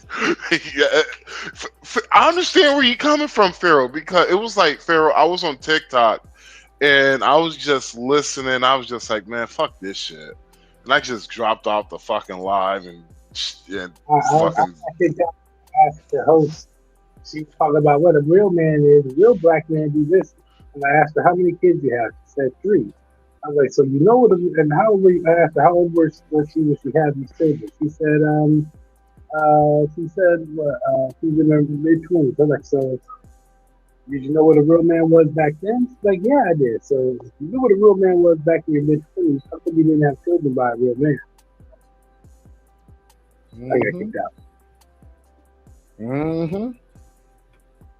Then I went on one dude that talked about, oh man, you have to travel the world. What about these homeless children in America? I'm like, did anybody do this to me when I was homeless in America? Then he started saying some pandering bullshit. I'm like, bro, I'm not going to take advice for someone who has to lie to 3 of his fingers and rob the other 2 just to jerk off. Fuck out my face with that. Well, it's like what Sean was saying, like, you know, the black community is over, and I was just like, some of the brothers get mad at me, and I was just like, you know what, I got to put the blame on y'all. Y'all can't even tell y'all women what to do. You can't even tell, if you can't tell with your women what to do, then nigga, you don't have a community. You just have a group of people who just like one another. And some of y'all don't even like your next door neighbor. Same demographic that lives in a certain part of the city. Don't even like the people who you live near you. But you just like them motherfuckers. Yeah, don't make sense. But yeah, I feel you, Pharaoh. I feel you, brother. But walking around looking all mean with the who just farted face. So Pharaoh, so how's it? So Ty passed did they ever pass that law to get rid of the 420? Apparently they did pass it. So they're saying you got to have a doctor's note to get it. But in Thailand, yeah, they did that days ago. Shit. I'm not going up for my 50. Well, man, it's Thailand, bro. Man, you know how, honestly, bro, they ain't really cracking down that hard like that when it comes to the people who's smoking, are they? So you say yeah. They're trying to, but they know they're not going to be able to really break everything. They don't have the manpower for that. But now most of these dispensaries got doctors working in there providing prescriptions.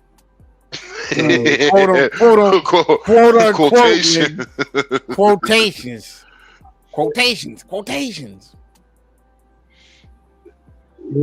So how do Mar say quotations? Oh, I see you, Max. Yeah, remember his shirt? You see how loose it is now? Yeah, I see that shit loose. Look at these 2 peanut butter cup looking ass niggas on here, man. Hey, These 2 goddamn hazelnut coffee looking ass niggas.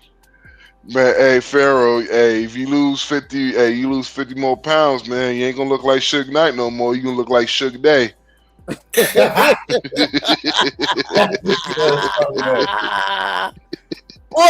that dumb.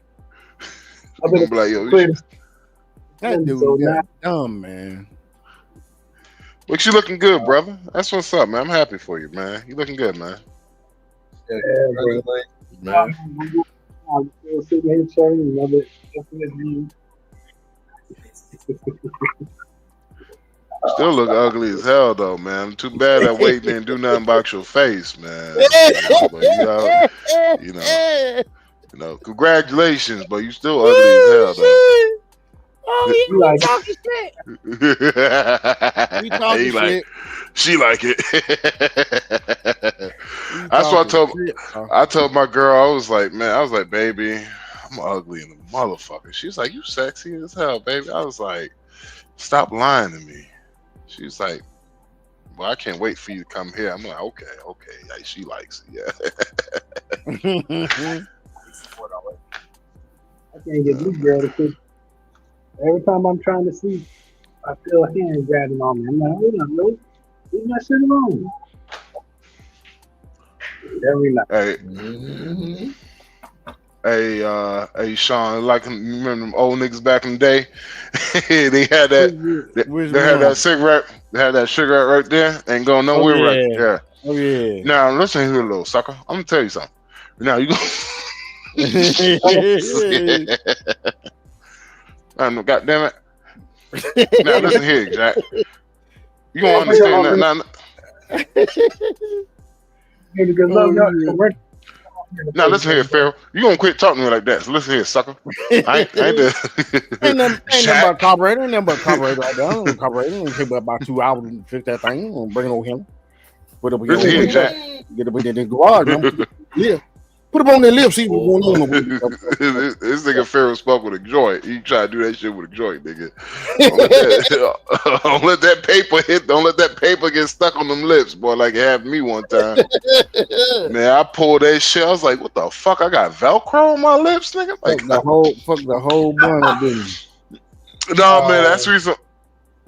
That's the reason why whenever I was smoking cigarettes like how I used to make sure I used to put chapstick on my lips, bro, because of the fact that it was one time when the cigarette butts got stuck on my lips and I pulled that shit and it brought dry skin with it. That shit hurt like a motherfucker. Then it was just the bud hit the fresh peeled part of the skin. I was like, that shit burned. I'm like, never again. Yeah, Max over here saying he gotta get his lips. Just to smoke, goddamn, bro. Yeah, man.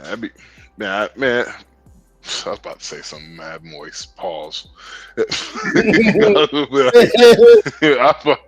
like, man, you know, I be having sticky lips and shit. You said that moist. I'm done. Pause. No Diddy. That's what I was like, yo, wait, that's it. Like, yo, they still in court now. They still in court. Yeah. You just said some big words.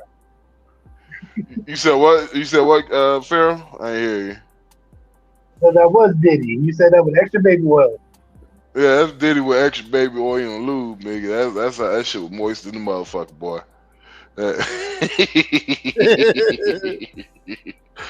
Moist.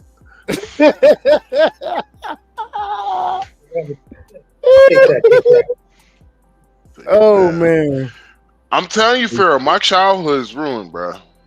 Diddy fucked all that shit. Diddy, Bill Cosby, goddamn fucking hell, D.L. Hughley, R. Kelly. Why did D.L. Hughley look like that?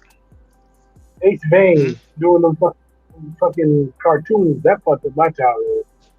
I used to love Justice League. I watched shit. That shit had me cracking up.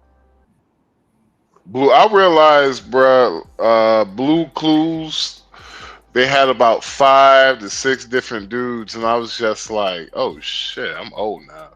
It's like, goddamn. What was the guy on Blue's Clues? I forgot his name. Was it Jerry? Steve? Yeah, it was Steve. Yeah. Steve. Goddamn Steve. Yeah. Did he commit a sex crime or some shit like that? Was it that him or no? I have no idea. I think he did Jerry for somebody. No, that is. It was somebody. It was somebody from our childhood, from the cartoons from when we was kids. One of them niggas helped. Statistically, one of them niggas did something. So, I forget. Damn, who was it? Fuck. Getting back from getting followed and molested by Sumi, going to get my hair cut. You know how crazy it is. Let me think, man.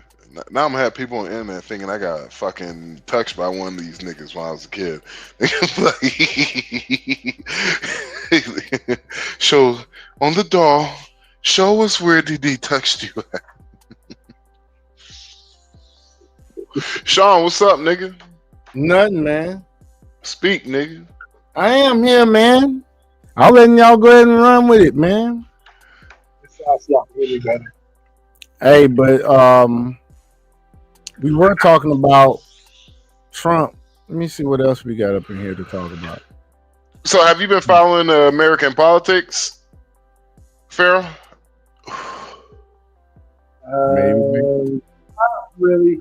I heard about what happened in Iran and Israel and all that shit. Mm-hmm. But now, I'm following it a little bit. You know me. Yeah, Trump is he's out doing here a great beating ass. Man, this nigga doing a great job, in my opinion. He's doing a great job. He's doing this goddamn this nigga, He's making bruh. waves. No, well, to be on some real shit, this nigga literally just gave black folks a win when it comes to reparations, and they don't even fucking realize it. You mean what? Okay, help us to realize it. He literally just solidified that birthright citizenship for children or slaves. Mhm. Hold on. Let me just get the date right real quick. Hold on.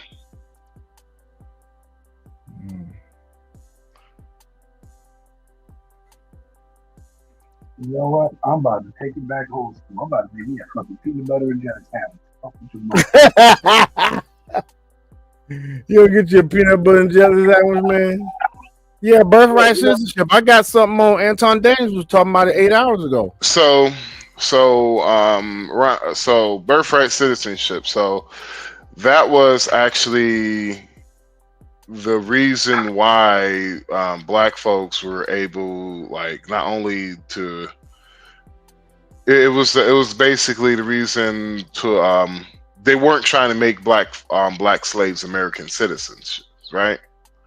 And so, remember, the whole 40 acres and a mule was kind of a fucking promise. It wasn't really a right, or was it? I'm not sure. Is it in the amendment?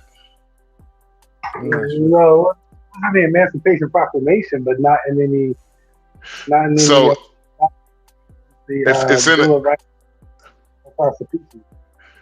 So it's an Emancipation Proclamation. So by what Trump just did, it was literally kind of a goal. It's kind of a win towards the extra next step to help black folks get reparations, because Donald Trump basically, by in my opinion, with the whole Supreme Court, what they did is basically showing that black folks actually had this shit was basically meant for African American, well, black Americans, and only meant for black Americans who were slaves. And so my opinion is you could use that ruling to fight with the Supreme Court to where the United States government should pay out reparations to black citizens. But in my opinion, because we're so far away from it, you got to pick a select time, got to be a cutoff. And so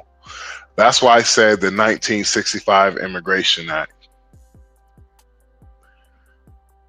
The 1965, the Immunization Nationalization Act. And if you use that as your point of reference to where all of black folks who was born prior to this, you can use that as a reference and back to get those black folks will be required to receive reparations because they actually experienced real racism. And they actually experienced all that cutthroat shit of racism too. What y'all think? Yes, we still need a Supreme Court, the Congress, and the House, the Senate, all to sign off on it. And we know them motherfuckers ain't gonna sign off on it as a collective. Yeah, it's got to pass through all that stuff first. No, it doesn't. I feel busting the fuck out of it. Yeah, it do, because the House of Representatives is the pocketbook of America. That's America's wallet. Anything that requires money being paid out has to go through the House of Representatives. Mm-hmm. So Any type of money, like the stimulus. Actually, it could be signed under emergency. What is it? National emergency, and it could be signed under a national emergency. And the president, he could use the money that he has funded under a national emergency, but the amount of money these niggas talking, it's gonna be Congress and House. I'm talking about maybe $60,000, $70,000. You know, that's not a lot of money. That's like what? A quarter of $1 trillion for 5 million black folks. Well, they ain't gonna do that. Well, they can't say they can't get the money now because we had Ukraine. Not only Ukraine, the war with Ukraine, we sent all that money. They can't say we don't have the money for that. You know, they ain't say they ain't had the money for that. Then all this shit, what happened with the illegal immigration, shit, it's going to cost us $1 trillion. It's going to cost us the amount of money we're going to spend deporting these motherfuckers. Hell, I heard there was a lot. You said what? There's a lot of rioting going on in Los Angeles, and they started complaining to us for some reason about this. That's what I heard. They were rioting. They were attacking police officers. Then the National Guard got called in. Then the Marines went in. And then they shut the fuck up after this. Yeah, they shut the fuck up, but they bitched and complained before they shut the fuck up about it. They goddamn cry their way to the man. Dude, these motherfuckers are so anti. I just wonder, do they hate Trump more than they love America? Yeah. They hated Obama more. They hated Obama more than they loved America. You see what they was doing? They was filibustering everything, even if it was beneficial for the whole country. Yeah, Republicans do not like Obama. Honestly, Republicans do not like Obama. Of course they don't. Why would they? They didn't like Obama, and I'm gonna be honest with you. After the whole Obama presidency, watching everything Obama did, honestly, I ain't like his ass either. After the end of it, fuck that nigga. He fucked that. He changed the country to a point to where, nigga, if I have a time machine, I will go back to my childhood and live as an adult in my childhood. And when that bitch hit 2008, I will just go back and live in that continuous cycle until I die. Because I like my life now, so fuck that. Well, see, the reason why I say like that 2008 area too is because of the fact that we had Facebook at that time and we had MySpace, but it wasn't the way that it wasn't how social media ain't how it is, how it was back then, how it is now.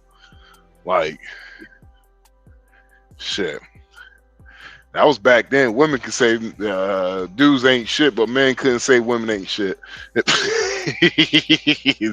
Now this shit equal. We can't say this shit now.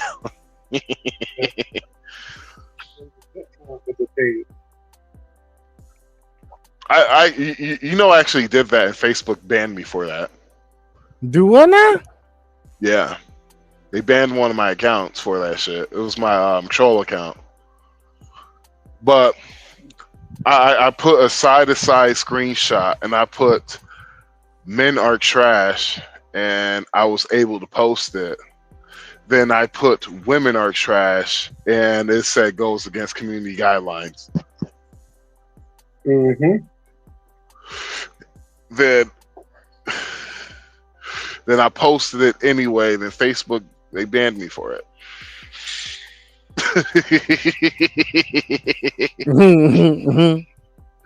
Yeah. They can't deny it. Yeah, it happened. You banned me for it, but hey, that's your prerogative, not mine. Man, you know what though? So I realized what happened. many people, sound mind, you get the hell out of America. You're not going to get better in the same environment you got sick in. Hey, Pharaoh, you're kind of you must be talking on speakerphone. I got my headset on and I don't got no speakerphone on. Let me see. All right, can you hear me better now? It's the same, but it's all right. Go ahead and spit what you got to say, my friend. Oh, cut the music if you don't mind, Sean. If you don't mind. Yes, sir. I sent you that message a while ago. I wasn't paying no attention to it, man. I said, it's time for most of our people, sound mind and judgment, just to get the hell out of America because you can't get better in the same environment you became sick in. Yeah. But here's my problem with that too, though. It's kind of like what was that? What was that? Only a few good men. Only need a few good men to. You don't. I don't need an army. I just need a few good men, and I could take over a nation. That's basically how I just want a few good men. That's basically all I want. Just a few good men. Then let the rest fend for themselves. The reason I said I want as many as possible is because I want the ones that think they can go anywhere and do anything to get dealt with, so we don't have to worry about them into the next generation. You know what I'm saying? Yeah, because it was something. My bad. Go ahead, bro. No, I ain't hear what you. I thought you kind of broke a little bit. Can you repeat that again? Saying let them go act a fool in Dubai and then get hemmed up, tied up, and dealt with, and we don't have to worry about their bloodline tainting the next. Man, half these people, their bloodline has already tainted the goddamn world fucking pool. Yeah, they genes are not to be worth to be passed on. Like, shit, who the fuck you think is doing all this wild hood shit? Ain't the ones with good genes that's doing that shit. It's the one with it's the one with terrible genes, nigga. Even when I was running the streets, I never did wild shit. Yep. You're right, man. Those are the kids of the crack babies. That's the children of the crack babies of the 80s that's running around doing this shit. Like even where like niggas was doing shit, you could get a fucking A felony for it. I'm like, nah, like we gonna plan this shit out. We ain't nope, we ain't doing nothing like that. We gonna do it like this. We gotta put some planning into this shit. I'm like, niggas it's just weird nowadays, bro. But for what? Honestly, man. What?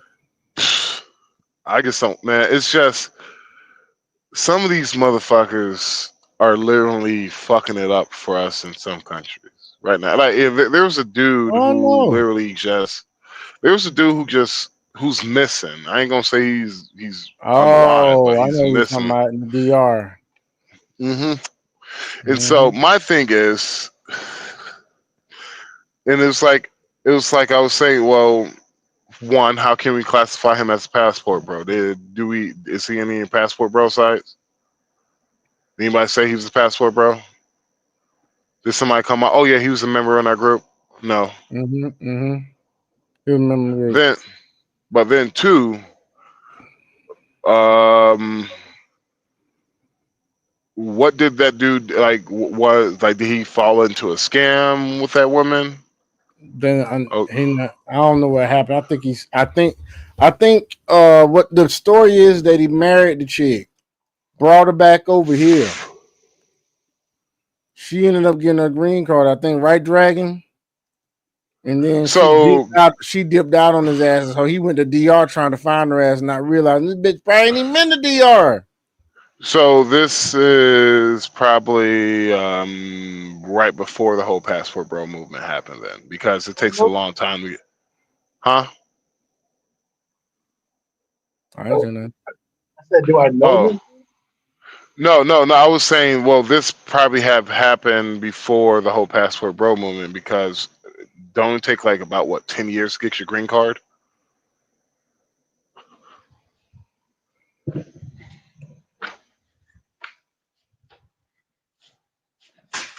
Hello?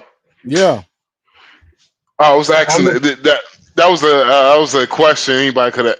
Hold on, I'm asking. Oh, my bad, man. You said how long does it take to get a green card? Yeah. Shit, I don't know, man. It's 7 years over here in America, because I've heard other people say it took them 7 years to get legal. Honestly, it depends on which country you're bringing them over to America from. Yeah. It just depends on the country. Because Thailand is over here, borderline countries. But Singapore is like 60 days or some shit.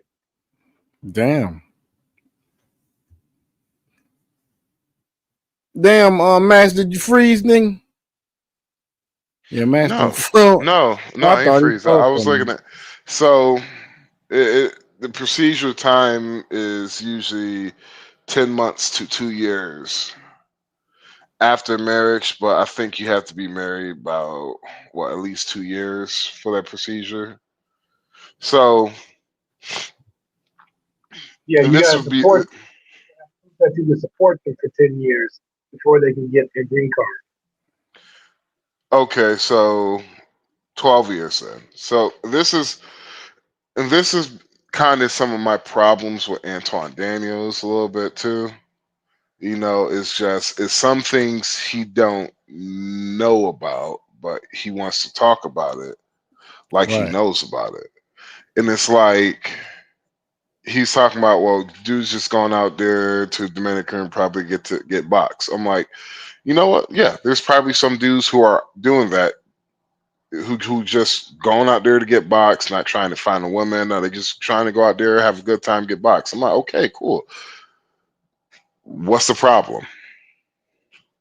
Mm-hmm. There's no call themselves passport bros. They'll try to act like they're part of the movement. Well, see, here's the thing about it. They're literally just labeling them as passport bros without no evidence. Yeah. But you see that there's a lot of sisters from the States, a lot of black women out here in Thailand, and they're all doing videos complaining about how hard it is to find dates out here.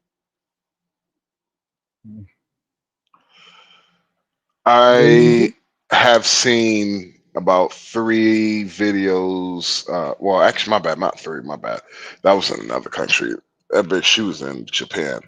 But I seen a video with a black woman in Thailand, and I seen another video of black women in Japan, and she was just like, "It's fucking hard to date out here." I was just like, "Yeah." What do you? Y'all, a lot of these ladies. I was like, "Oh, y'all literally thought y'all were the shit."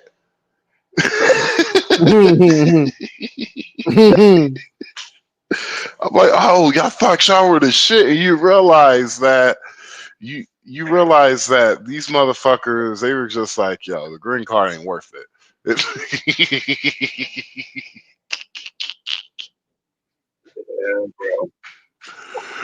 Bro, this is like one of my homies. One of my homies. She's a passport sis, but she lucked the fuck out. She lucked the fuck out because she got herself a real one. He's from Morocco and shit. Shout out to you, Nate. Not Morocco. Yeah, he from Morocco and shit. Oh, okay. Shout out to you, Nate. But he a real one and shit. And he would tell you that, like, he told me the truth. He was just like, hey, I have the looks, she got the money. It's an equal trade. Yeah, I was just basically like, I was like, so basically, I was like, so you ain't gonna leave her.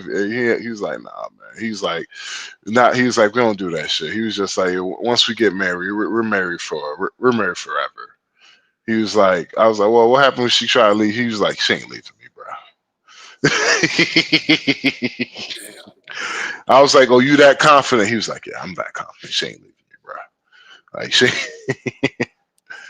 But yeah, she ain't leaving him. That shout out to them. They recently got married and shit, and I think they're actually trying to conceive a kid now. So congrats to them. But she's one of the only success stories that I know outside. That I know women who go out overseas that is successful. Majority of the women that I know who are overseas and that, gorgeous women they overseas, yeah, they brought their man with them from the States. Can y'all hear me better now? Yeah, we we can hear you good. All right, so I want to make sure I just fixed up my shit a little bit. Man, when you put the Scully on, boy, man, I got the Scully on. Okay. Yeah, bro. Okay. Headset, sweatband. Bandana. Earphone here. Yeah. Get the fuck out of here. Sweatband. The sweatband headset, Bluetooth headset. Volume up, volume down, and pause. Yeah, there they go. That's probably another China made product. You like that and go to sleep listening to y'all niggas chopping up on. You better hope your neighbor don't got one too, or y'all fucking signals gonna goddamn cross up and you gonna be hearing with that motherfucker in. Oh no. You know how it is. I got my shit linked. You got a pair. My shit's paired. I'm gonna have to give me one of those. I ain't gonna lie. You know what this costs? This costs $5 on Shein. The Thai Temu. Shein, and they got Lazada. Oh yeah, they got Temu out here. Temu, all my dreams come true. Hey yo, this outfit came from Shein. This shit cost me $7. Hey, let me find out you out there shopping like a billionaire. I'm out here shopping and living like a Thai person, damn. Shopping like a billionaire. Please do. But I'm considering relocating though, heading over to the Philippines since my money will go a lot further because the dollar's like dropping between 31 and 32 now. Normally it was like 37, 38. Now it's like 31, 32. Yeah. Dollar is dropping everywhere, bro. In Dominican Republic, it's still up there in the Philippines though. Okay. It's dropping in a lot of countries. Like in Dominican Republic, it dropped down to 58. It's been hovering around 59, 60 for a bit. It was 60. Shit. Like a couple months ago, it was like, what, 64, 65?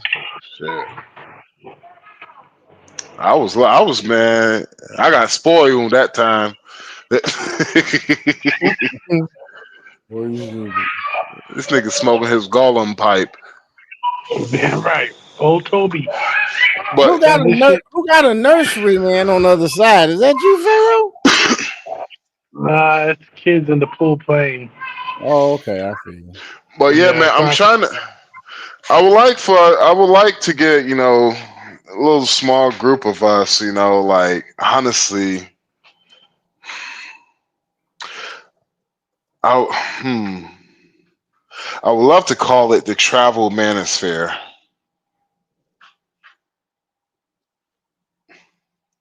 Or something like that. I mean, that sounds good.